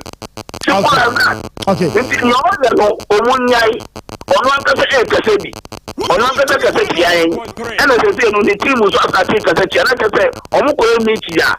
has been their call. So that's the fourth republic. In the fourth republic, Muslim and I said we were PSL wanting the religion, said near ceremony, but I know said Ghana no, you should be anybody free or some also be no, yet me to Abamano. I'm on way in one, the fourth republic, apart from Bamu wine. And I said we some amount of never election, that's what we lose. This is not the first time. Obi akwa election will lose. This is not the first time, apart from General Wallace. I don't know, all starting at the two constitution, what is that, apart from nobody, our contest election, our contest 31 time. Even though some are Christian for, I will not the same. So you can't bring this into your argument, say, can't afford their egg, the Christian for the two I'm a Muslim. Okay, let's just say you are telling me that the Christian community in Ghana, they don't know what they are about. Yeah. Let's say the Christian community in Ghana, they don't want peace. Let's say the Christian community in Ghana, religious tolerance. Let's say you are telling them the Christian community in Ghana, they don't know what is religious tolerance. So it's an insult to the Christian community. Do you get it? And the Muslims are voting for NDC, Muslims are voting for MPP. It doesn't matter the religion, nobody cares about the religion. Okay. So now you're also insulting the Muslims who vote for the mama is a Christian, you're also insulting them. So the Muslims who also vote for MPP, you're also insulting them. Is that how we should do our campaign? So this campaign is very dirty and dangerous. Dirty and dangerous. It is that person for me, it's incompetent, it's total no. So the delegate that is calling him is playing on the intelligence of the delegate. The delegate should kick this person out. Okay. It's simple as that. Okay. And you know, Alaji, until say any ABA, meaning say in your statement, you know, Moke say any Canadian Japan Babe render an unqualified apology, you know, until so be two sana mono still. Man in the campaign and Muslim or Zongo community be a more Ghana. Okay. Yes. Okay. In fact, send your all canon, and I your more canon, and your Busumuka, and yet deliberate. Yeah, that's a slip of tongue. They are certainly they have to come and apologize. Okay. Unless they are telling me say it's a deliberate. For them not to come and apologize means it's a deliberate. For them not to come and apologize means insult them because they are even insulting the integrity of the Christian church, which means they are insulting them really. For them not to come and apologize means indeed they are insulting the Muslim community. Okay. For them not to come and apologize, which means deliberately they want to treat Ghana. They don't even deserve to leave Ghana, which is us, all of us are involved. Okay. So we want them to come and apologize for us to know that yes, maybe it's a slip of tongue, maybe out of whatever, but apologize, which means you are taking it, maybe not you say it's a well-determined orchestrated plan they want to use against us. So definitely we also take our stance. We also take our stance. We also make sure, look, they will not have peace. They will not have peace. We will make sure they will not have the things they want. You get it? So whatever we also do to let Muslim community know that, oh, this person is against us. For that matter, where the Muslim or Zongo community is, they shouldn't come there because you can't insult us on our face and still come to us and talk to us. So they should come out quickly and apologize to tell Ghana that maybe it's a lip service or it's out of anger or whatever happened. It's not really their intention. That one we understand because they are human. Okay. Alhaji Adams Peaceman and pay 1 to me 101.3 Takoradi Western Diamond TV. Edasino Wadaji. All right. And you know that was the chairman for Zongo Youth Movement, Alhaji Adams Peaceman. And etime edi eye enkomo no do me say asem we me better ha kan yo ase me na say no madani difuo e bia aduane ameyere no ama me di no na eye me saa ne dia me better ha kan say ba bia wo atide asi no wo nyai you see ana e boba no na susuampa say honorable Stephen Amu Aseka baby a unim dia akwakoduri otimi ekasa asem we na honorable Kennedy Japan a o ta na chi no so entia won kan Jose Jack uko overboard a you na person mo ka kire no you know man make it clear I'm say it's an insult to the Muslim communities in this country. It's an insult to the Christian community in this country. What you say? Anyway, my name was 15 minutes gone past 8. Watch your maba atenase kwa krata mo boso what the eba. Petroleum Hub Development Corporation Efra ban say omo no release $300 million na yemfa compensate farmers are ene ye gi omo nsase a ye de ba be developer ye petroleum hub no. Na we are so we are for nsa hwe ode.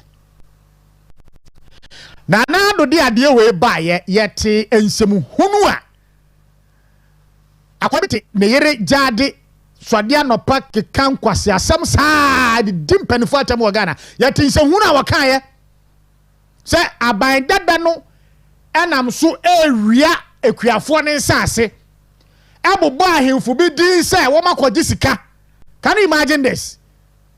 And so and this ya buy and air benefit you're at 20 obe adano ada wakasa was it and ye abandon release 300 million na ensase dodo no a and ye petroleum hub no ya ba be cover ni nyina na yemfa compensate farmers no enye moa na mo kan ye say aban na wia ye kan say amanfo ne nsase wo ho no ana etinka aban sesanka de dike esese mo ye mo Kevin Taylor no mo kan tia no no anka nyansa ento aban adwene mu se wamu ano oti opposition ano omo ka se wama wura mo se ase nyina ne dia be ka petroleum hub project no ho no wamu release asa ne mo na compensation so nte mo ga se enkwada okuro mu amboa na Jomoro MP maame no Fantana so Fantasia so wa maame no wan so edim eye propaganda our constituency wo e the fake information e send Kevin Taylor no so to edi nsem hunu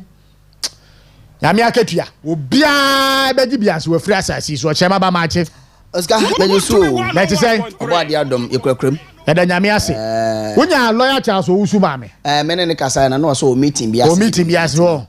Okay. Yes, CEO the man petroleum home. Kepesia Bisani say, Mekai Nanado Eba Commission Adiano. And what can say finance ministry and release 200 million Ghana cedis. Okay. Near Franco compensate you one more. Petroleum hub project and Eba Besu among Sassi Soro. Yeah. What can you? And then you're at Tony Robin said, Sikana Ma. And one more request for 300 million Ghana cedis boom. And the aqua compensation. Abra na mutu opposition na mo se na na adoni ahemfo ni bi ewia amanfo ne nsase ndika mo ba ye ndika mba no se nsase na muzu se na na ado ewia ye no mo release nsase ne ma saafo ni nyina na compensation sika no eso nya de eso nte yeah wa my mu o chema ba I think say one of the porters in Sukla no e blog here no mo kasa fa ho yes na ohwa chaos amo ede basesi ya wo eye dwomoro ho no in fact anye yi ba se ne enya iracha so wusu nti ama me mpese mekomu details no but nkomo a osika menim se metumi aso away from this na mawura eye nkomo ya na wo boss sie ya wone yera Adams Peaceman ede hu nkomo ya you see kremofo mu wo mu didi a wo mu etu omanamon ansa kremoni ebe kase sei ni yepese ye no ana se ne pese ka kire obi no anamontu obi se ne yetuo no na wakokoro aninim ana se sura ahodo a ana se wo hwe hadith ahodo a ekasa fasa enkomo na wo akwakobo enam sunti a omutu sa no mo na mo akoye de o makoko hunu ansa o maye biribisa isi the 109th chapter e wo Quran mu ekuta 6 aya that is suratul kafirun na isi kremoni ebe biribi asem din kankan no mama me kenka biribi kitwa bi suratul kafirun nim kafirun che so obi a wonji nyame ndi disbeliever obi a wonji ndie obi a oye obi a wonji ndi it is say wo person no ekonto kwafa biribi hu a na so hwe biribi a wo keka kono wo pese wo ka biribi tia no somo a ana so nimpa bi woni sum ni mu a then wono makọ Quran ni makọ bi sese Quran e dia na wo kafa wo mo ye disbelievers obi a pese wo kasa tia obi a wo sum bi mu ana se ni sum no say Sueto kafirun na mekinga say kul ya ayyuhal kafirun la abudu ma ta'budun wala antum abiduna ma abud wala ana abidu ma abantum wala antum abiduna ma abud lakum dinukum waliya din into the last aya no lakum dinukum waliya din just sasana wo beba de ne fa wosum na masumi adan memfa mesum English ne say oh, say disbelievers, or say, oh disbelievers, I do not worship what you worship. Nor are you worshippers of what I worship, and I won't sum the menso misumnibia. Nor will I be a worshipper of what you worship, and I mensum the usumnibia. Nor you will be worshippers of what I worship. And I'm done in what I'm done. But last one I say, for you is your religion. For you is your religion. And for me, it's my religion. Okay. It is a Yura, Canada, Japan, and Stika, almost semi moka fan cremusumoni adiano. Woman within. And it's over you, Nipa Quincy, as soon as the sopana. And as well be dinner who fell because I guess because of religion in tea. And I got a fan 12 farmer NP before one position in tea. Yeah, some for cremoni and fan and ma. Then what do you mean by the word cremonino? I don't be bisa. Okay. Sankomo we ni ebenya daji ni apagya mu yie pa because baby e ka kono eni enyan eni enyan pa yantinsi eye enkrata na abadum na quickly yenko yedim why yo Oscar me tiesim na mpama me chia me nuaba abena sawa amani ampon that's right na me nuaba otie ni nechi kakra me gidi ese de wo fi obehwe yen nti nuaba me chia no pe ya rosi wo chia and Kelly ne same wo mu na so mu chia anope daily guide the wokrata no na me di frase ya de hihyehe na yetumi akoyenim na kratai eba mane e woni fa toso emiensa pe 3 no na anope na wo ka asemi se gina wanza one your compliment be from the Western Regional Communications Director. I say I salute Ochemaba this morning. He has done justice to the religious matter this morning. Yawa Director Isafu saying no. Na good. I say why a justice to sir religion wa Canada Japan crofo no ne stekamo omudi tua ya so no o say why justice to it dia wo kan ye no sa pepe because kramofo no omo so no mo mfen diago so you want to say wo no umpe obi awosum bi mu a then they will tell you say lekum din kum wali edin and if awosum na mo se family eno ano no nti say wo say o kramoni nti a and if aw Christo som that is why I say my foul campaign ma yes kramofo no ho nti omo ye kramofo campaign ma Christian fo fagina hwa you see once a large peace man Adams kwa bisa say okay you're Canada Japan omu na ye MPP fo ne papa mu bi anchiche mu bi ambaye obi ya MPP ni but obisa say eso men no wosum oye Christian ana oye Buddhist ana so to me chira so mo som dia no wa pen krofuku o meto aba na aiden e dia ma no eno ano no wa pen krofuku a wa mo som ni bi yes na akọ campaign wo mo nche no mato aba ma ya ku e ba bi yes ya nto aso de ku e ni yo na kratafa to so miensa no fa no eye Bank of Ghana Amrado Yebra Johnson Panditesiam a we yi nkrofo be 100 edi no ne kre confirmed we ni allegedly confirmed yes okay delegate ya ba so asaki ni pa 100 unze me ka se wa mo hwe Ghana gas CEO ne say ya kan say nanado e ko no enipa wa form no 1200 your mama 2016 na wo mo ye 250 yeah enti no die ni company no and am say hwe wa ubi bi ye adwuma ho bia no bompa ma no wo mo ba be yi yamanfo adidi afiri ho enkoba wa hye ase ho bond yo pese o kire no obeyi wa manfo adi oh yes die na papa se nipa ana Ghana ha say yatim ya bi adwuma na ya fa Ghana fo ma e wa adwuma no mu wo mo ayefo bo adwuma mu no wo mo ya Arab fo dabi wo mo ya Pakistan fo dabi wo mo ya Russia fo e Ghana fo ma enti no see you no how ne sen o problem pa aye de wa ya okay o problem ya de na Osikani so omodo so a chemu miensen so no so be 24 hour economy di chemu miensa so omodo so 1002 no a e bi a chemu miensa o mumumra no pa mumre wi mumre numre na esi wa chese nkofo de adwem bone nko a o adwem won be you omadi fa sai ba bi na hwe ade e be tubo so am de krata ba your staff strength no e dos no do e ma company na eboka e kiro enipa be yese enkotena fie behu ubete wa ha okay na delegate kroya no mami ba kun fen firi mu na afi yanku enim eno ne ma mpeni John Dramani Mahama wode some people be din ba here for ambassadorial deal and they yenu aba Kasim scenario ona ne de no ho apaso yese one koye Ghana ambassador to Spain na la the doctor to former MP yero amasana muale ono so konkoye eye ambassador to Brazil and nkrofo bebre no ono so ekeka ho a ntia no samson no pe eda ha Ghanaian Times nso eba manie the most authoritative newspaper yaman penin foni da na Ghana Police Service penin ba konsun foni da watchire mu say endey bambo adwumakuo no the security agencies no e was etum erituli wo mo yema mo akade ahodo a eye emono chia na bia absolute e bia dada pa eno 1 billion Ghana cedis ano no mayi omo ekwakof kra mfidi ahodo e dia babeboa eno nso nsem Ghana man penin aboho ewa hanom say ye ma men komenim na me hwe the Chronicle was say religious politics is dangerous for NPP, but me tells opponents. It was because I said that acrimony, no, the Yaudi no one come from bitterness, no. When from na mun just acrimony is idea emwa. Na mun clean campaign. Once our pan ni bi biani asumdwe. Yenye clean. Mun just those acrimony. Yenye a party ma the same thing yeah. And this you see there campaign against us. Intende almost one person moto primaries nintem. Amobi be kan say bi kura no a. Endu 2027 2028 no na sansem ni free Ghana for bebre no atimu no mkonko yiso against the NPP okay amwa nti Osikani I think say Director Secretary abenti am fancy ya na yenchen all right ma yana say abusua ohwe obre no some 26 minutes gone past 8 ye radio no nyame adomaba die ka say ye wo mudenden de ubetimi join here live on Wontumi Radio 101.3. We are also live this morning on Western Diamond Television. Yenchia ebusuafo ne atiefuo nyina. Executive Committee and the National Council also received reports from the Amendment Committee chaired by Mr. Frank Davis or lawyer Frank Davis.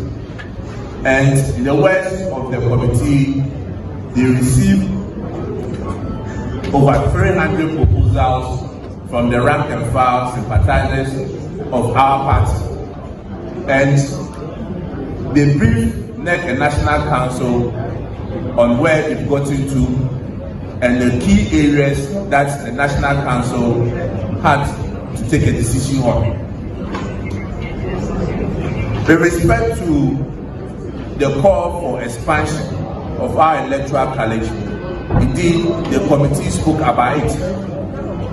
And again, that decision as to the number of expansion or the expansion level will be determined at the delegate conference scheduled to take place in July. The committee also spoke about to me Radio 101.3 Western Diamond Television. Western in the morning, Jumadi Esu Eni. The digital secretary of our time, Emmanuel Kwabla Tokonu, NPP Takoradi constituency secretary. Bababe PF Duemu ase. Yenkoni emanachi, emana kwaba. Na yeneno enshem komotwetwe no ase. Kobi. Osika. Good morning. Good morning. Patriot say. Na menadum mu ye papa. Na wo say. Yesu adom yanso ye ho ye pa. Egusu kakaka. Egusu pa. No pede. Menu aje. To be 101.3. Me the one radio.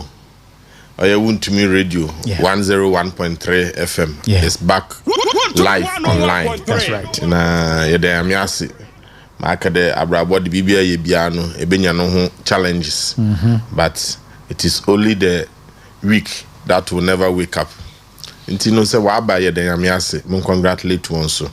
Na me use to pay way through battery. Na mfanda the member of parliament for Takoradi constituency and the former Western Regional Minister, Honorable Dr. Kwabena Ochre Mensa, and ne brother Warden Bakahu, or the member of parliament for Efia constituency, Honorable Lawyer Isaac Buama, and Opemicha Onsonko, na Minchia the Western Regional Executive of the New Patriotic Party, or the constituency executives, and the party rank and file polling station up to the electoral area. No voluntary groups in here. And the permission on the Minchia Ghana for Warisha way through battle in the wood so. Okay. Yan tinsimu quickly nafi yan share and command the adorsun pam. I don't know that neck of conchia mudieno. On say Yami Adoma 31st January 2026 and MPP presidential primaries, party no at the best so. Na and what you know so no.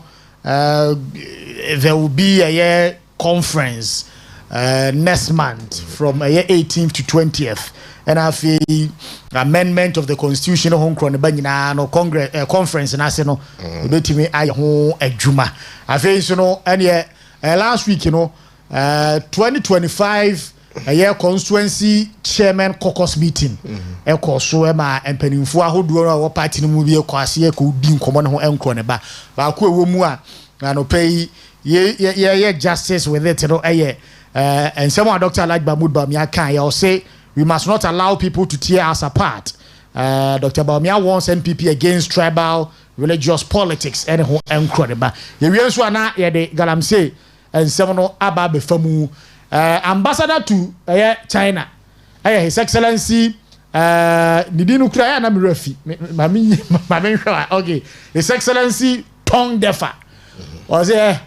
Ukite to black one name Amakufu and President Mahama. Well, I'm saying what El Koswa, Mamma Fasu born more Chinese for. Why tia krum? Mwana moko fremba. Emo betuga I'm saying. China nini tinu krum no nim kwaya gold womu. Mwana mukofo mba no machiro mu se ahane ha gold wa se nti monye de momra na momeboy na yentu we ne ensem ahodo a adopai egu apaso minim de wudi kan afa Oscar medase first mami refi mami nchia me Western Regional Director of Communication Isa Fuseni anope Director Michel Sronko na minchia me Constituency Director of Communication efo the commander na minchira wonyina na Osika first and ordinary lankamafa or the New Patriotic Party as some na discuss but me feel the galamsey issues for me is extremely important. MPP issues, yes, we are in opposition, we want to put ourselves together but the galamsey issue is a lifeline of this country. And Muntum Kadem discuss new patriotic party. Now my fentiment for Galamsey issue. Osika Galamsey issue, so you know my position on this Galamsey issue. Markade Galamsey issue and now illegal mining. Osika or your economic issue on your political issue. But you need a politician to take economic decisions on behalf of those were involved in illegal mining. Until it takes them decisions now, it has to reflect on the ground. Mempede Moko, the new patriotic party under His Excellency, the former president, Nana Addo Dankwa Akufo-Addo, and an advice Dr. Mahmoud Bawumia. Osanede, since they are not the managers of the economy. The good people of this country has voted overwhelmingly for a leader to come, not be implement ne Galamsey policies or propagate to the Ghanaian people. Inti honor some nebeka oye His Excellency the President of the Republic, John Dramani Mahama. Oscar, just before Yeboko elections, was sorry, what it see and another Dankwa Akufo-Addo, not Dr. Mahmoud Bawumia on Abed. To be frank, 2024 election, yes, January to December, and Sunday about to Abana. One issue or dominating what country was the issue of Galamsey and how the previous government was fighting it and not only fighting so or is it beneficial to the Ghanaian people. Organized labor led by many individuals they form the conscience of this country and what discuss the issue of Galamsey. Mo obeye de sebio na Addo Dankwa Akufo-Addo in a new patriotic party no sebio. Now one oban nyansa what do fight Galamsey wa country not chere one day no sebio nyansa bialeni. Iti then former president and candidate of the NDC or map some certain promises to the Ghanaian people. No, what did you don't know what to about to be frank, led by Guta General Secretary Professor Ransford Jampu or ma good UTAC president or ma General Secretary or ma what sign a memorandum of understanding they aban Dr. Mahmoud Bawumia Oya John Dramani Mahama, womu bialo benwini biala oba demo and memorandum of understanding oba do di ye dwuma. Uska na Ghana for koto aba what ma His Excellency John Dramani Mahama masisi ala president. To be a president na do na woni me there ne promises na o make no ono o de baba be ye dwuma. Promises in the and to be frank, it been put within the senior officers. I been where ministers CCR, where cabinet ministers. What can they Sanana Dankwa Akufo-Addo Pado Okun Galamsey Ghana or the 2 million hour action he needs only 5 hours. 5 days. 5 days. 5 days. Obotu Muammar Galamsey now we Jay Ghana because he is the commander in chief of the Ghana Armed Forces. Ntini the President Mahama Oba also by commander in chief of the Ghana Armed Forces. No promises will make you. Also, Oba, he will put total ban and declare a state of emergency at all Galamsey sites in the country. To be 101.3. Also, he will put total ban and constitute a state of emergency at all Galamsey sites. 2. LI 2426 mandate the president to allow certain individuals and companies to mine in certain forest reserves. He will make sure he abolish it. Also, use AI, artificial intelligence, not other Galamsey. Into Ghana for one bonse man, Ghana for bonse man or 2 about the man. Obey, Oscar, in the 6th month.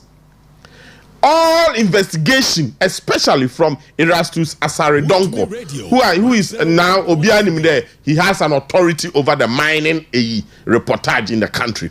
Also, the state at mining, illegal mining, it's a country under Nana Addo Dankwa Akufo-Addo.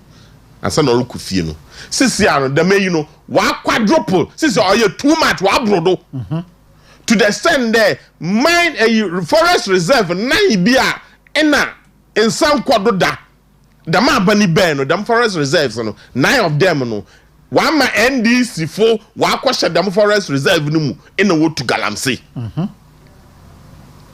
ena somebody e bi say en there na president Mahama ne promises no make you no eninya biara oda ye adwuma na de onfanye adwuma 6 months declaration of state of emergency at Galamsey site is an executive order. Yeah. Order mawia ansa na wako parliament. No wako chirem. Besin there onto me executive order no. Ebien, ose oba ban LI 2426. Yeah. Besin there the abolishment of them airline no. Yenti nimpeyin sameda. To be frank, I promise the man no Ghana Bishops Conference, Catholic Bishop Conference. One yene yadjen, you talk for yene yadjen, or yeah, organized labor, one yene yadjen. To the stand there, what to happen with the man? In there, the man didn't know to me, yeah, ma. One number the minty, President Mahama, by 2 weeks ago, only a Catholic Bishop Conference, where meeting. Yeah. Catholic Bishop Conference reiterated that position. The President Mahama, you promised the good people of this country there about ban illegal mining. Now, of course, our year state of emergency. If we are abolished, our year LI 2426. Up to now, into me. Oscar, under President Akufo-Addo, say obi the one were illegal mining, especially our year Chinese if we not watch one now, we deport one. President Mahama maye chance there the man the nyansa nim na abadinti na echi obi oya foreigner especially Chinese na say only your illegal mining na ono deporting na Ghana ni na echi na or prosecute no you prison into ono oba Ghana for what the prison now on what the because of illegal mining oba obeyi won nyina yeah obe free one oba promise the man wo oye edumba nso owie no say Chinese funu so watch one obe jail one wo Ghana yes in the President Mahama bear no I say I want only one book mumpo there watch Chinese na no hwehwe the next flight all kwa China no wode no ko Ghana funa wodi wo ya illegal mine na wo jail one wa Akufo-Addo ne mbre no onto mi nja one says ya wa wonpo wo san wole chibinom wo jail one ka ho. In a clearly, President Mahama, he lied to the good people of this country as far as Galamsey issues are concerned. It was a Chinese ambassador to Ghana. Oreka de ono ne citizens no. Onya wona kasa na wo sole ya na wa bagano. Oya Ghana fo ina wo from one mo ba. Oya no kwa so. Yeah.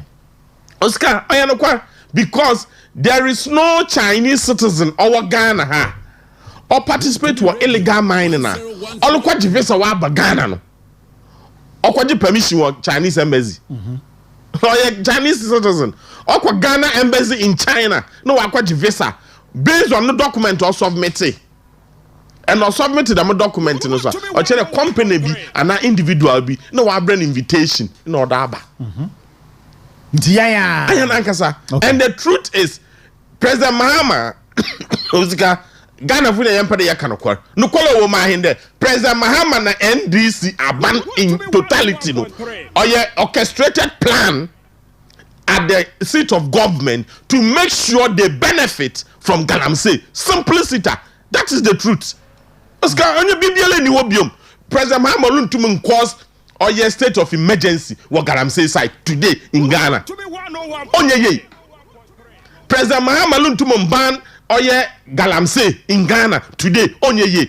anybody Catholic Bishop Conference organized labor all civil society groups Ghanaian citizens foreign ambassadors na do ha momo bia nobody should delude himself in thinking that President Mahama and now any president obaba no wa be create state of emergency or Galamsey side Oscar onsi them went to Wensi Akufo-Addo the time Wensi wa President Mahama the first time obey Mahama 1 on see what Mahama 2 it will never happen because the issues economic entum nko for Ghana national security national security soldier fo enfo no nko gu oye galamsey side 24/7 onye ye oye waste of money. The truth and Ghana for one part of Bejatum only na Dr. Mahmoud Bawumia or prescribe the problem of galamsey one 2024 manifesto. That is the truth. But President Mahama oye one enimu gwase there what we for Dr. Mahmoud Bawumia na plan na or setting 2024 one manifesto no be implement. Oscar remember na me say there there what be what to blue water guard aba some na amakufi walking the blue water guard wo be abedi also we CID fo yeah what various water areas where galamsey so that wo hunde obi le ya na wa for telephone wa afre bi some who dem ko for 400 or 4000 or yin. Did you hear when you were or your land and natural resources budget ma bosum one nine bosum one nine what you want kawai again another agency or under the Ministry of Lands and Natural Resources or a Minerals Commission. Be some of the Minerals Commission. I want to watch them for Nakawa. Oscar, Nino, ye bibi or ye sham. Or ye sham. Only in the what use the Minister for Lands and Natural Resources to come and cry at a press conference to create the impression that businessman be in all say a Ghana assassin. No isolate Nankotin, no Jawan. Yanti ya report aba the ECO NDC chairman who will lead galamsey issues in the country. To be frank, ECO I think Central Region one of the constituencies over here. NDC region constituency Dunko chairman. I say hey now when I just get to obey abedo now one and also one. No one way na meniana. I am na chairman because it is a well-calculated plan at the presidency to make sure NDC people lead the issue of galamsey. Only thing was that what to gold board. Why is Sami JV not talking? Why is Yami not talking? They are the ones leading it. Private person, no gold mine, underground mine, or what? Why JV is him? 1.3. Why JV is him? Or your well-calculated plan? Only thing that says your President Mahama. He cannot speak against galamsey. Onto Mankasa, nobody, none of them, including all the top hierarchy. Onto Manka. It was no quorum Chinese ambassador. He's telling the truth. It is a votee, a votuaba, at the man President Mahama. The umbra no more galamsey. You are deceiving yourself. You have deceived yourself, Oscar. That is the truth. President Mahama onto Monko. Galamsey in a process na Dr. Mahmoud Bawumia or espouse in the 2024 election. It will be very difficult for President Mahama to do that. What to mean? Into Oscar, the ambassador to China, Ghana, Chinese ambassador in Ghana, Oscar, he's telling the obvious truth. As someone will criticize Akufo-Addo, they are doing it 10 times. 10 times. How many Chinese have they not deported? Ghana for no go. Water bodies no I say more. Blue guards why have they? Where is CID for as they see. Oscar, so for me, as far as galamsey issues is concerned, NDC for one quarter no 1 2. 1 quarter no 1 2. No face can go party headquarters. One for being Jubilee House because it or a well plan. It'll be able to me young she. But it is also a lesson to the Ghanaian people and especially the new patriotic party. Look, Oscar, I'm a maker and I'll continue to say it. I want to go to galamsey. No benefit on daily basis where your workers will consist of MPP, NDC, CPP, all manner of people, Christians, Muslims, everybody. Next time, MPP in your power. MPP when your power nessa wale galamsey they should not attribute it to the leaders of the party. Say MPP leader as a result of Duka as Honorable Duka as the Deputy Minister for Lands and Natural Resources, Honorable Kobe, some of the DCs, some of the ministers, when they were fighting galamsey, the MPP people No one said I'm going now one din. How can you tell Ame Kwabena Metina Hai and now Awu Osika and I Ghana Nibiala Sebio now Ghana the Hode this you where to Moaton excavator 500 or Ghana now so a whole minister of state cabinet meeting think there this Waton excavator 500 Oscar, do you know the cost of one excavator? It's there there D3 what didn't go different sizes $250,000. Yes, kaka twa. No, I told about. Let's say what on 1,500. No, go with him for. And the whole minister of state at a cabinet meeting, you write such crap. No way would they ruin the integrity of people. Then you turn around to complain. Oscar, Honorable Kwabe, within MPP itself, in a story about GH1, what carried the Honorable net driver the 70 million or the one, it emanated from the MPP. Duka, a chimp was Duka no I'm saying now what is saying it because they were doing a legitimate job. Well, stop on Kwafo, Honorable one day, no friend.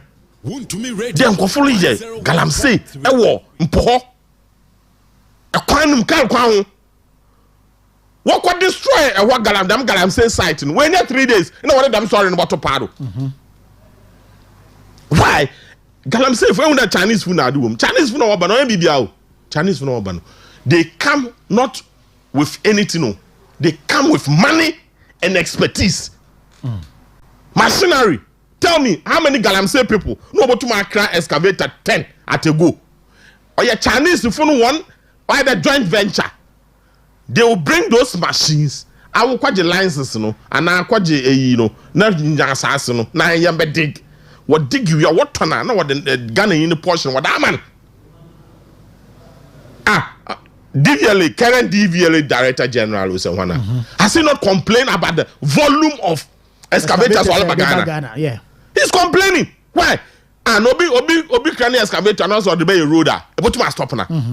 Odrugane we are obe tro baby on the book. So I didn't know your complex. That is why Dr. Mahmoud Bawumia said, look, the major reasoner on my galam say no kun oye den only the licensing regime. Licensing regime ni awode ko jina nkran. No be wo prisia. Uncle and Canada, only the license not that ye mining responsibly. Although or letter or the in no concrete. Up and down. No, get the chiefs involved, get the opinion leaders involved. What them locality no. On your name I'm a Kenya. Since when? In the margin about one trim. Since when? Not the margin about one trim. Time I'm a coffee boy. Only Shaku for the Aruba Parliament. Join the last state of the nation address. No name there galamse or there need ahemfo ka wono wire. No nima. Now so bibia no wode politics, bibia wode politics. Go Oscar. Sa galamse site for to aba. What the man NDC Onya bibia it was because Akufo-Addo had put his political and presidency on the line. Why? Akufo-Addo wini Pristia. O wini Takwa. 2016 Owini Takwa Owini Evaluadera Owini Jomoro Owini Mpoho Owini Pristia Obaneden no Western region Obaneden dam ski galamse areas in Ina with MPP once. It was because the MPP was fighting it. Yeah. But MPP Funankasa so still no what the politics 1.3 what the Tia Wanankasa one party in painful because part what kind of even time aban here there wali your community mining into what na aban where your community aban koto catches na de odemon me ka my president 2020 you call Evaluadera village that was my first time Jura inside community mining what the one catches na the 1 year responsible mining so that we to reclaim assassin. What happened? What happened? Galamsey is lucrative because we are one waka won reclaim asase. And reclamation of the land alone constitute about 35 to 40% of the costs. Yeah, yes, kaketwa. It's if another at the $1 billion at Ashagaramzima. Almost about $250,000 to $400,000 will go into reclamation. It's in the Pagono or to Asasano, not to go to to use that money to reclaim the land becomes difficult. Yeah. But so when community mining, aban wehu, what are your shortfalls? Okay, the miskeni ebenya. Even the aban so no more machinery. Not to me a responsible mining. So the sikanaba we to me yibi. No what I because to go na aban no boto. Into aban botu me use the miskeni be under a reclamation. Ghana for organized labor. What's about me and I some can one say. To me radio 10. It's one day. No, I want to Obama President Mahama we are. Mowenyano, President Mahama President Yenyano. No galam say no kodono. Okay. The Ghana Academic Professional Forum GAP-F has questioned the sincerity and effectiveness of the current NDC administration's fight against illegal mining in Galamsey, describing it as a mirage and cosmetic rather than a resolute policy direction. Speaking at the official launch of the GAP-F and its maiden press conference at the Ghana International Press Center on Wednesday, June 18, 2025, Dr. Justice Kwekuado, a senior lecturer at the Department of Chemistry, University of Cape Coast, criticized President Mahama's government over what he called its cosmetic approach to the Galamsey menace.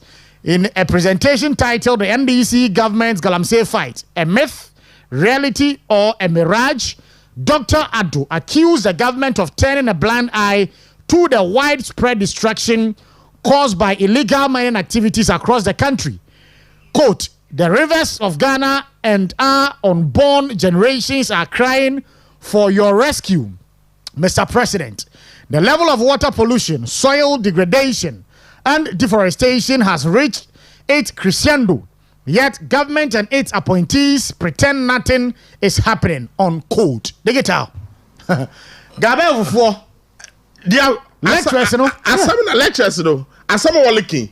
It is basically what I'm saying. Yeah. Abano under President Mahama, I want to the Democrat Volcaso. Or yeah, I want one orchestrated plan to make sure that what be a Galamsey no in such a way that what be we na sami Jenfi a gold board what be kwa to Galamsey no. Yeah. It is NDC from President Mahama to the last person cannot speak against Galamsey. That is the fact. They cannot, and they don't have any plan for the areas, to make sure they stop Galamsey. Now, or no policies not promising. As some not promise or making Uska or Sham or 419, they cannot implement it because Galamsey is an economic issue. Economics. It's the best plan. Only Dr. Mahmoud Bawumia, no plan and no can. First, get the opinion leaders at the various villages and towns. Well, one side, the DC, the assembly member, I want to want my initially, Now, I'm a Nipakrono so on reclaim assassin. Them Kofuno holding the responsible because they are the local people. Or he know what Jira Mahin. I don't meet in a way war, a sipun resort, beach resort, or Jira Mahin or Cadet. Also, a banner teacher one is a Guanechi. Abano, what teacher one is a Guanechi. Because what the assassin my businessman, what the man one crying into on the businessman, not balan or crying ye. No, I to snap bottle is 6 and 1 cotton. No, this kaka crowd to no IBBala. Ko busumo friend in the Ashanti region. Ashanti region. The huge Galamsey warrior. The Munkofuno, they are rather giving money to the info. No, this is one palace into a hino. No, already no, on him only say. What assassin I will send me while assassin I him for no one there. God no woman here on president there and on behalf of the people of Ghana. Inti or hino so ni say ya ni pa kuno say assassin or hino be abedi. Dr. Mahmoud Bawumia no, from all indications, all the manifestos, at least I read 3 manifestos. Oscar, Dr. Mahmoud didn't know elaborate, comprehensive policy on Galamsey. What about the community mining? No, what about well structured? Into a president, a regional minister, a DCU, a Hino, a assembly member, and there, Osikani. Manso amenfi demi area Osikani no a businessman all year bibia all year no kolinia no wolo hwede or reclaim assassin so them on to me reclaim assassin na then them community leaders ni nyina no they will rise against Osikani. Okay, digital wadaruma so oboduam na yentie video yi. Yeah. In Ashanti region no we are told to say where Erastus Asare don't call the way ni bi. Yes, and a secret illegal mining with over 30 excavators and covering about 15 football fields and protected by military and national security officers and are covered by Joy News.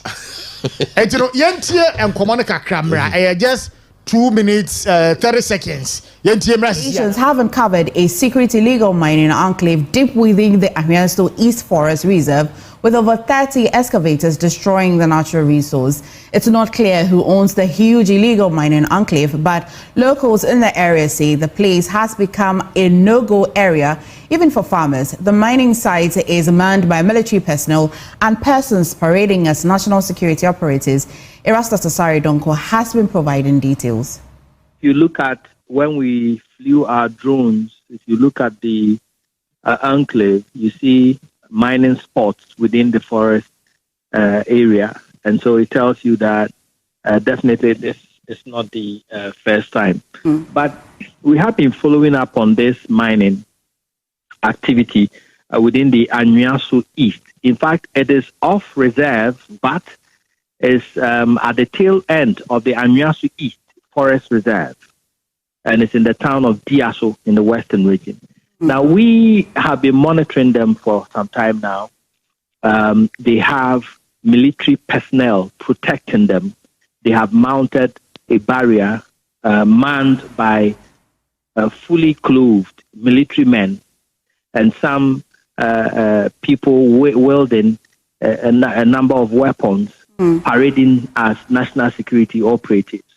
And if you look at the scale of destruction, this mining has been going on for months within that particular enclave. We have submitted these footages to the necessary authorities who should know. And we were expecting that something would have been done by now, but we have not heard anything from them. And that is why we are also putting out this information. So yes, it's a secret mining, illegal mining enclave. I say illegal because we have checked. It's totally unregistered.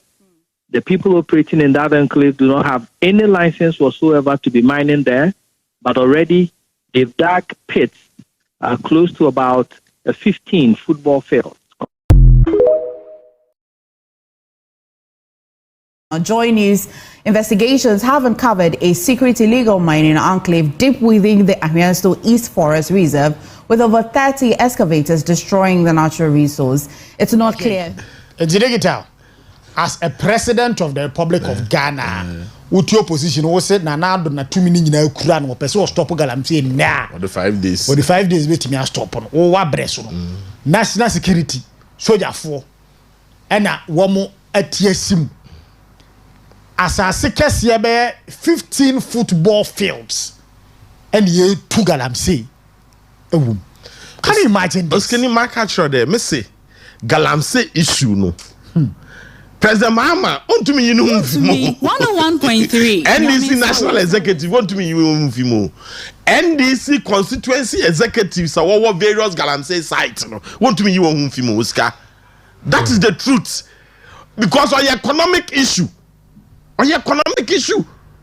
Them are not say a down on no catch there. Look, it goes beyond politics. The issue of Galamsey goes beyond politics because Obiare Niwa Obotum to excavator 30 at the cost of $250,000. This is what about 5 years price na catch no $250,000 times 30. 10 year 2.5 million. This is about $7.5 million. That is the cost. Shipment, transport to the mining site.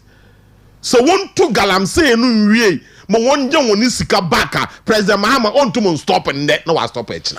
Well, see, I think in this country, to my understanding, Oscar, you can never eliminate those small miners. Exactly. Chinese ambassador.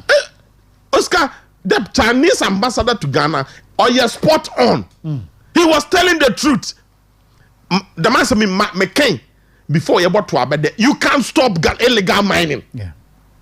All that you have to do. Only na Dr. Mahmoud Baumia order to document him as manifesto for the new patriotic party. Do all your community mining, manage them at the micro level, so that assembly member, DC, or him or because assassin and idea, or him be only new open was saying assassin. But so the more he no anything. Now we come mobilize one can. Not the excavator, but not the document batch on here or him pocket or stopper. And then ontum, it to get them involved.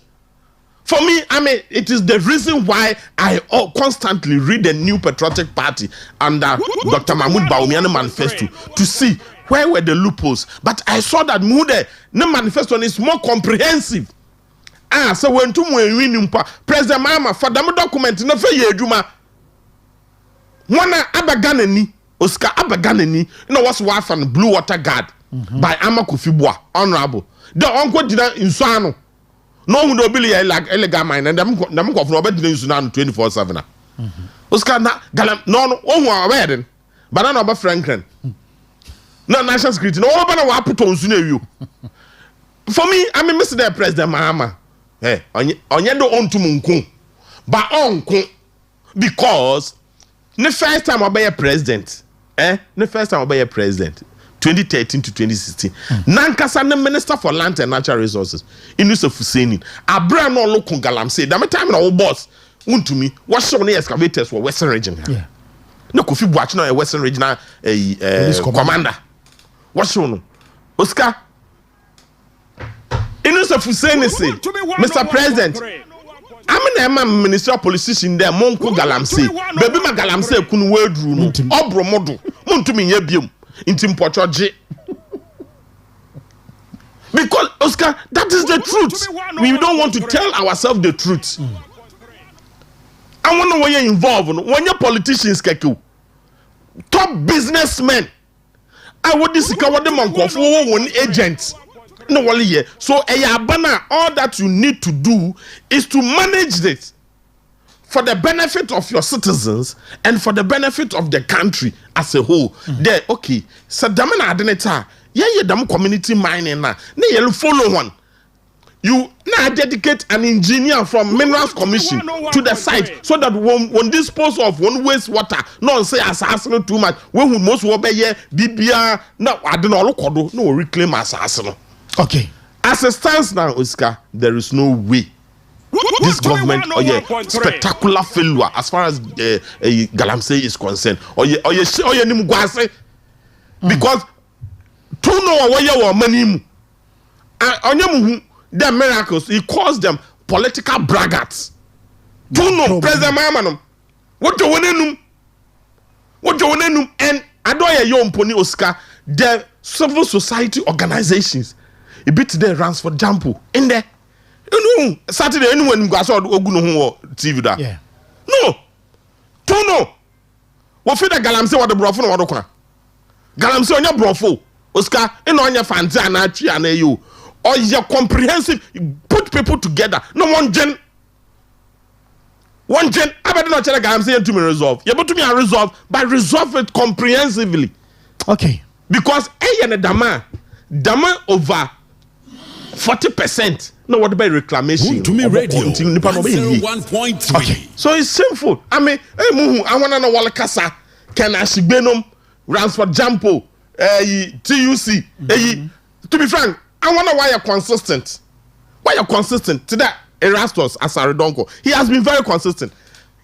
A Christian council. Since you're the only people who are speaking or your Cali Bishop Conference. Christian Council, why you they are quite. Why? Because since I saw from paying for the diplomatic passport. I saw from paying for Ogun Kran. And Kran, paying for now. What the diplomatic passport? It want to Mwanga. Want to Mwanga? Now, so Odru Sunday, Oba Bettina Chapel, them will preach what Cambrofa can say. What can Tria can say. In there, I saw from paying for in the original puppet to do. No one defend government policy. Oh my Ghana. I saw for paying no to me puppet to do. Go and preach God's word. In there, no defend government policy. It's Oscar for me.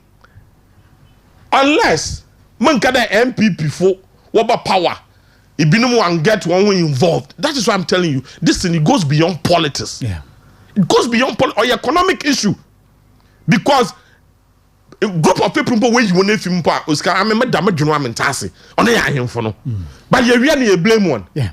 Now no Eben Chana, Eben Palace, and you snapper. You have a scan come on. In just moment, yeah. 101.3. Anyway, time wa me hunu say aban we nye serious e ba no galamsey kono a eye time wa vice president Professor Jena no Poku Ajiman ko jina ene enya numpo one lands minister wo mso wo kwa akoye ye kan say galamsey retreat na baabi wo mo kwa akoye ade no enkran ho no sa Lisa hotels wa ho ye tu galamsey wo ho now sebe digital be bawo sebe adwene wo ye tirimu a ankasa foromos hwan fa na me beko mo fa bi mra western region mo fa bi nko asante region mo fa bi nko eastern region ho na ye tu galamsey no enkralisa hotel no ade akwakosi wo na o ye nyansa ne faso be ni and faso be afiri mu ma you see an American no and one thing sometimes Ghana ha no mpemfunu bi ho wa ye adwuma papa. Yeah, more about let me use this forum platforming. Let me comment the organizers of Gold Expo under the leadership of the former Western Regional Minister, Honorable Dr. Kwabena Okyere-Dakuminsa. Sure, politics. I'm not doing politics. Under the Gold Expo program, they bring in galamseyers, small scale miners. Waba. Then they came to explain what they are going through. Time Akufo-Addo and Dr. Mahmoud Bawumia proposing them gold purchase program, no gold for oil. Nina emanated from the Gold Expo program. Stephen Blessing, baby Obia, Honorable Stephen Blessing, them young man, baby Obia Nyamishren.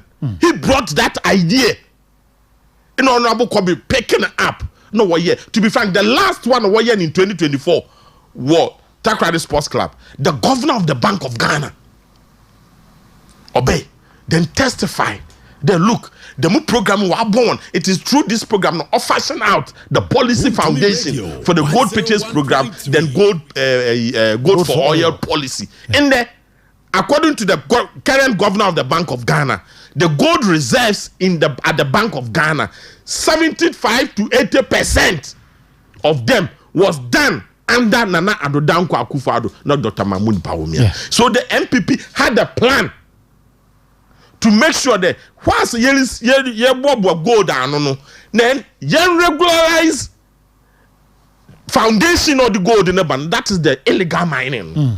So that they be able to mine then aye gold ejuma they be able to mine abani what the politics na Ghana fuya sebio ye nuanum bebre no what the emotions na no what to aba no. They did not even open their ears to listen to Dr. Mahmoud Bawumia, but they think they did not end this for 1 year. No, on in there. Okay, in there. Show some Jenfi. Them vice president and Lance na adini them program elekada 1 year nya where one credit. Nina was sponsored through Gold Board.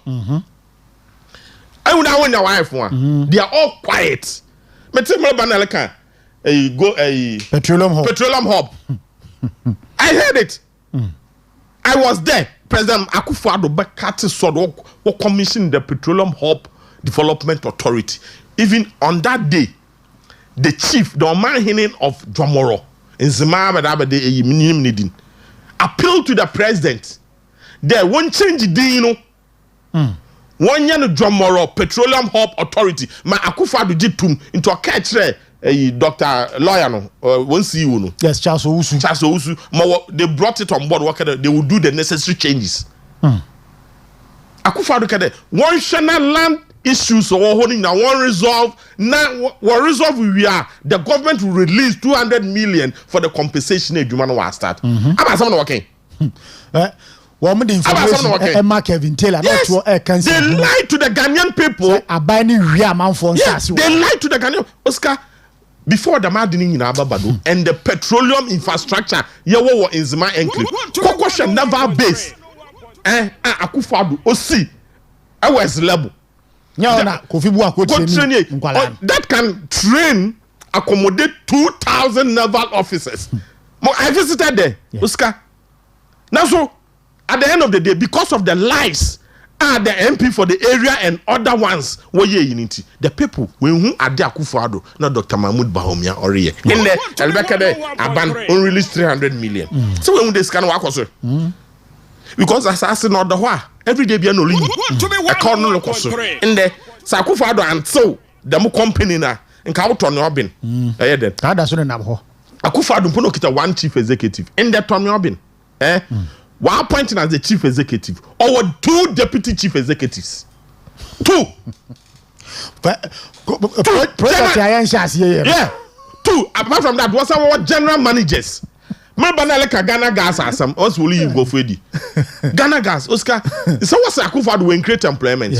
To when create employment or then no but to a company okita workers 250. No to go 1,200. So Akufo-Addo when create employment or then in the chief executive of Ghana board. Abada Blay. Judith Blay. Or there. As of 2016 December, the workforce or Ghana Gas no 250 and there are 1,200. Now so within the MPP, what's Akufo-Addo? Ghana for what's Akufo-Addo? One company alone. Oscar, do you know why? And the reason why I went to end this went to my employment offer.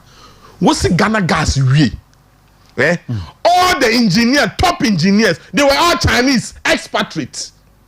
They were paying them minimum of $10,000 a month, about 200 of them. 200 of them, $10,000 a month. And them paying for no. And this in paying for no. Where is this done? No, I rent time. 1.3. Them expatriates no what no just can go to come. Akufo-Addo more bay within 2 years. No, they have. The volume of money what my expatriate in it is too much. So they started employing Ghanaians. No, them as Chinese expatriates in the few. Maybe Ghana for. Ghana, but Akufo-Addo what they car power. Plant what the bar. No, what building underground infrastructure. What build the pipeline from Nzimaya what the fire is so now I want to work on tiles. Factories where tasks now when they are out of the national grid electricity. We use gas. No one know what the juma. No what the pipeline now. What the fab body. What the yes just more no quarry. No opposite to the day in the Israeli divers. What lay under in Wonsuna say gas pipeline Wonsuna. I was there. Me say wow. The infrastructure do anyagro. We lay in now. So Akufo-Addo came, expanded Ghana Gas because car power no see tema. It's not what the gas live in Nigeria, but see what Ghana Gas wa build the infrastructure so that I supply into Oma to my employment. One no catch there. Ghana Gas is overemployed. She's lying. She's lying. Presidency. Yes. Yes. Near the end, this for exactly. That is what. You know, yes. Why the previous chief executive? No, him there. They may or your problem. Overstaffed that. No. Or your plan. And that is what the Ghanaian people negotiated for. Oscar, next topic though. Quickly, His Excellency Dr. Alhaji Mahmoud Bawumia Adano Ada 2025 NPP chairman caucus meeting no na owase and or the assemble kwa to just say my party no entina ho ma yemfa religion and afi ethnicity entity yentemo we dey kakra bi na waka dey asoso na yetimi asoso akọ yeah Oscar no koroni mamumbo oye MPP National Executive National Council members in na wona about oye constituency chairman's conference 2025 conference Kumasi at various aspiring presidential and a flag bearer aspirant waka kase na de nyina Osikani nyina oye on the content of what Dr. Mahmoud Bawumia said. Oscar, personally muhu de sebio impredasa impinfo nenima se impinfo se okwasea in or the tribal in our religion or their politics. I win in Yansano. Can I want to say it bluntly? Our enemy Yansano in the tribe, in a religion, to be and their politics. Because Yamma Damunko funny space what political arena numa what they are going to jabot to Omanim.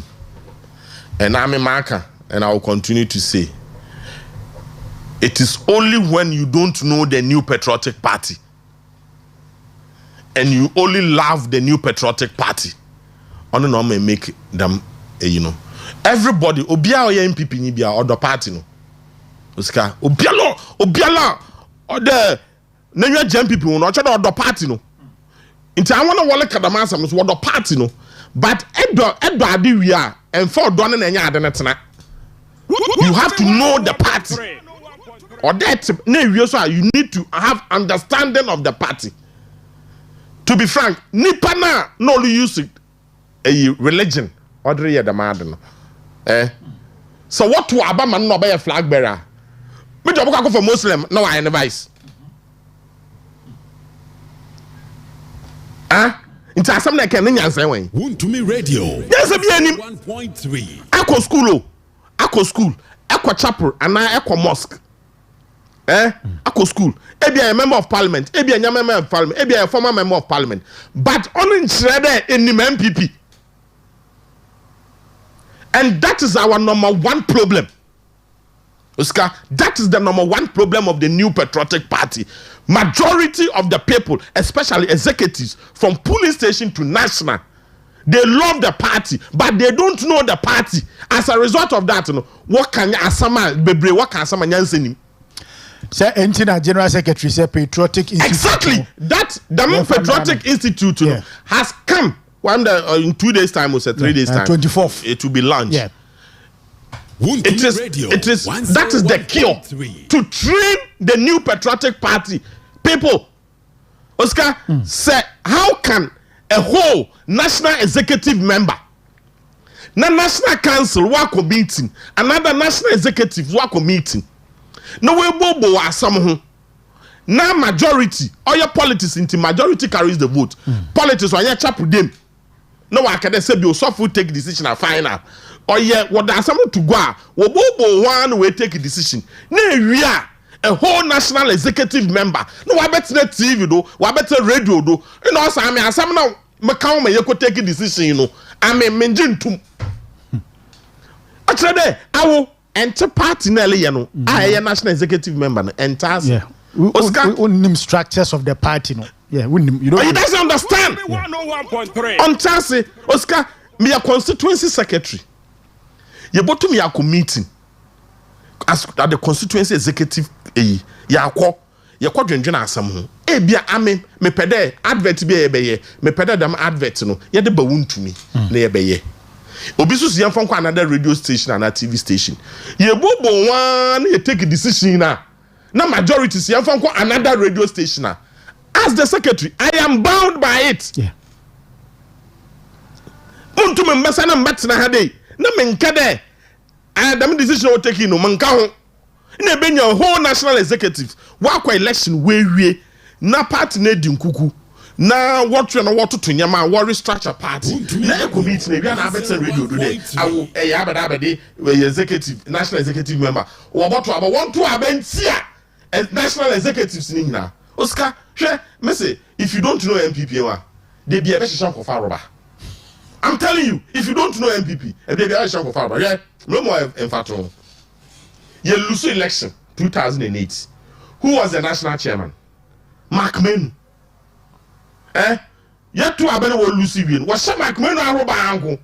I say we don't MPP ni. Obi a 1 year a regional chairman in opposition will lead the region no way to me about power. No I contest election 2006. No be a national chairman. You lose election was Shana Roba, including of the John Wedu was the youth organizer. John Wedu no a youth organizer. You lose election.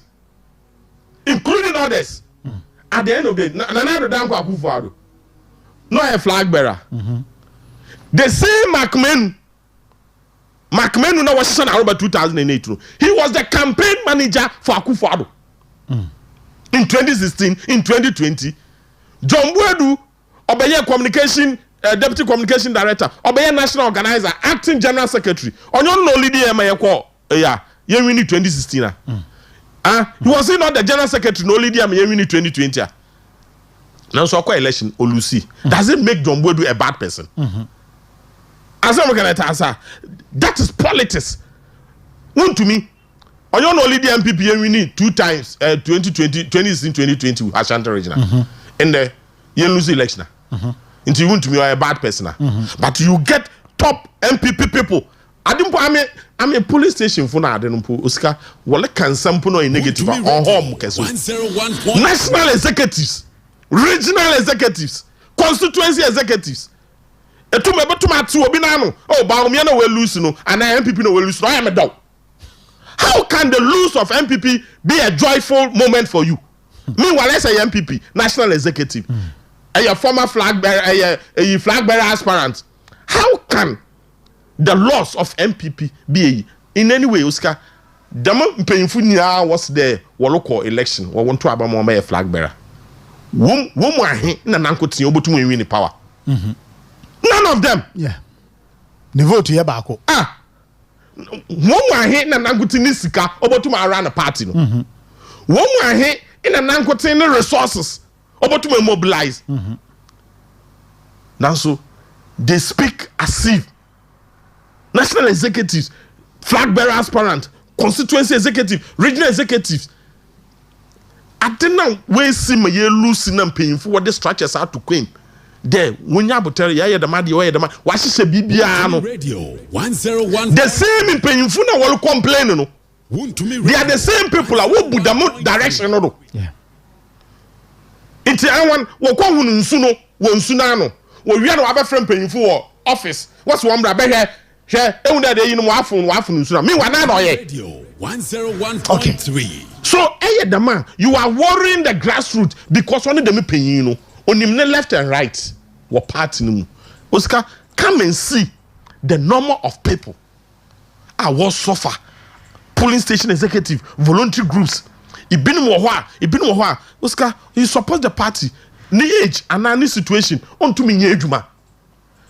No support that didn't emanate from the party. Yeah, you paying for no way the man.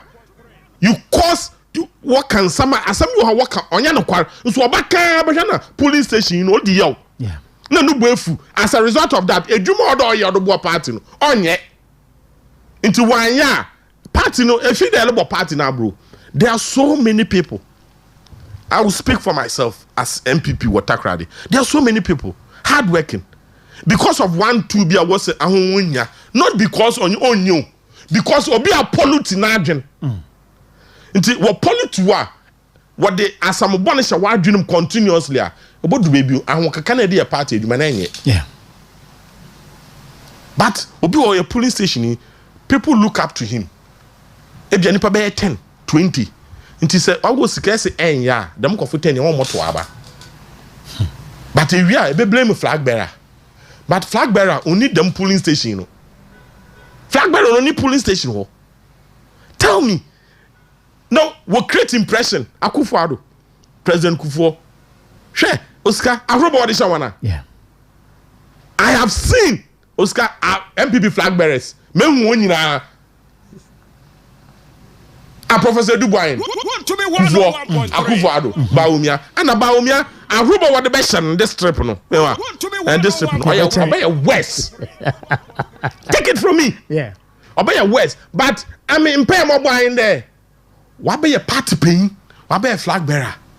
When those people speak ill of him, although you fun kese. No se sending you because I mean mehu flag bearer nankasa na konta. Okay, chane de ya bancha wa pro won fa no kogo mu kotan. Yes, yeah. Okay. Nanso dem ne na konta no obedi president owie no asan man appointment at senior minister. Yeah. Na enyu age. Okay, kufuo ne yera GHM samo omo maka no yeah. Yes. So obedi president. Yeah. Only the president then you have to what describe nankasa na presidential candidate the bancha wa pro. Yeah. And you do that. If you also was some way winning more appointment. No waje. No waje. Why? The area mo comment the JH Mensa no in there. Those people JH Mensa Akufo-Addo Dr. Selby Dr. Addison them paying in there Osika. That is the difference between then and now is that we'll lose electioner. They all disband their various groups. No, what's I ain't never now and then you found quite tight. Nipa win no do. And there what MPP no. Equa election. There's only one outcome or two outcome. Yeah. Either you win or you lose. Since I'm all in there, obi lose electioner. Instead of disband no group no what the I ain't now because support the flag bearer no. No. They will work like a destical. Tell me, will be lose the main. Exactly. Election, no? Tell me, in the history of the New Patriotic Party, how come they lose election less than 3 months? You know, go for a campaign. Okay, Digita. You lose election, you know, less than 3 months. You go for a campaign. What part of a police station executive? What part of a constituency executive? What part of a MP? What part of a flag bearer? How do we do this to ourselves? If we are. If you are next day when then umbo one can say konsuneja akohunu nsuno for me all that I'm trying to say is that let follow party procedure. Follow party procedure Osika bibia linsi. Okay, this party you don't need to be an executive to benefit from the party. Ngofu bebre when your appointment wa Akufo-Addo na benim. Ngofu bebre when your appointment wa Akufo na benim. No one your party executive. Okay, Digita ma yana se pa na ansa na odokoro. Mrs. Frimpong say mentia o ma no. Osa no pe wa ye adwuma ni nyina. Mrs. Frimpong wo yere. Ane. Oso wa ye adwuma ni nyina. Wa ye adwuma ni nyina. Ya dase. Me dase nya min sure. So wo hwe me bra yi mame. Na min jira we free du so na min chia me brother. Oh yeah, Emmanuel Akonu dodo na ofen Fuzi Ventures. Just me ba o. Ameba. Akonya de me an ba tena so. Oh no. MPP Lucy you know. For almost 1 week don't see parliament. Yeah. No, yeah. Also didn't you ready an 1 week I mean Sally Asamoah. All right. Sally Michio and I mean my sister Efia Boafo or Asen Busmadri. Okay. And I'm a brother James also of Asen Busmadri. Michio when you know. Very well. One count so digital secretary NPP Takoradi constituency secretary and yenene edi eye enkomo no me pa cha atiefo ne ahwefo enya ya dom kakra good entino ababa we ya woda eye TV ne so sisi ya no your friend Veronica Kumsin wedi 17 years me pa cha ne color no oye chocolate in complexion. Kasa watai kampa na otimi kan yie pa na fantem me pa che wada no wada bnada na wo frifie na adumfo bi che ese wo mani twa ne so bnada hemache no all needs supermarket or Takoradi ase empatem ho ba bi bnada anwumre no ye ka sei ababa wai efrifie no wo meka abusuafo nsaye enti no wayera yesremo se wani atwa baba wa isu a wada Roma numbers ye de ba betu dwai Bomode na friend numbers yi na one eye sister ama ababa wei enuaba eni eye enkobo na yenkofa no enkofie anampo no wani twa no so ba bia yi aprosifo e ben wasutire na womo emfa no enkofie madaro mapa yesremo wo na ababa wei ya numbers abetimi afra fa so no eye 0594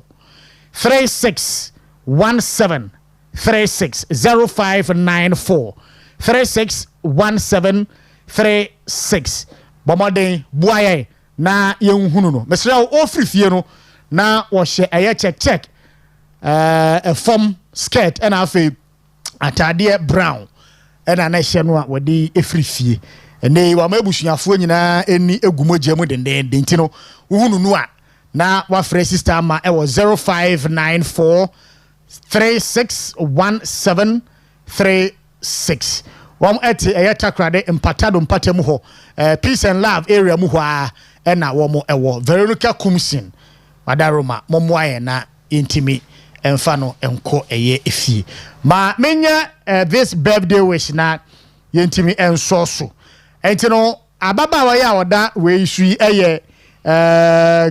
you can say okay your friend Cecilia or ama New Day cosmetic shop or Takoradi market circle enclave ho nyame de afa ba ko aka ni fie we ntino happy birthday going out there to Cecilia we are juma ama New Day cosmetic shops Takoradi we every yaru ho se yemfa emma eti adopai nyame enka ho wonhira wonya okese ode afa ba ko aka ho fie ho no wo ma wonyini na be ye kese pa afei so no entiamu rampimu asiedu enkoma mepani bi owo kokompe Takoradi kokompe ene uduru ho a na okase ohwehwe Mr. Backman obia edo ebeko na sueye ne shop ni din ede onye nyamezen motors kokompe nti anopai CEO Mr. Backman onye nyamezen motors kokompe enchia kese pa enkonfama nyame nshira pa nyame onshira na onye okese enchia kese enkoma Mr. Backman CEO onye nyamezen motors kokompe abusua ya de nkomo ni nyina no asi ya na production team na asi wo kyeremaba AS Angel yada se papa Michael Yaro thank you Samuel Dingo yada se abna se wa mani ampo nyame nka ho ba bia wo bia Kelly Manaprek nyame onka mo ho medin Osikani Frimpong Manso yame amuso yada cross over to Wuntumi TV na yade Wuntumi Sports Buffet no atoa so premoto a wo kyeremaba etena se na watime de awia premto breka se yebo enso etimi aba no na ba obehia no ewo mane mpuntu odwumadie so na nkomo aka achie nyina no watime ede aba anopai good morning. I go kill it.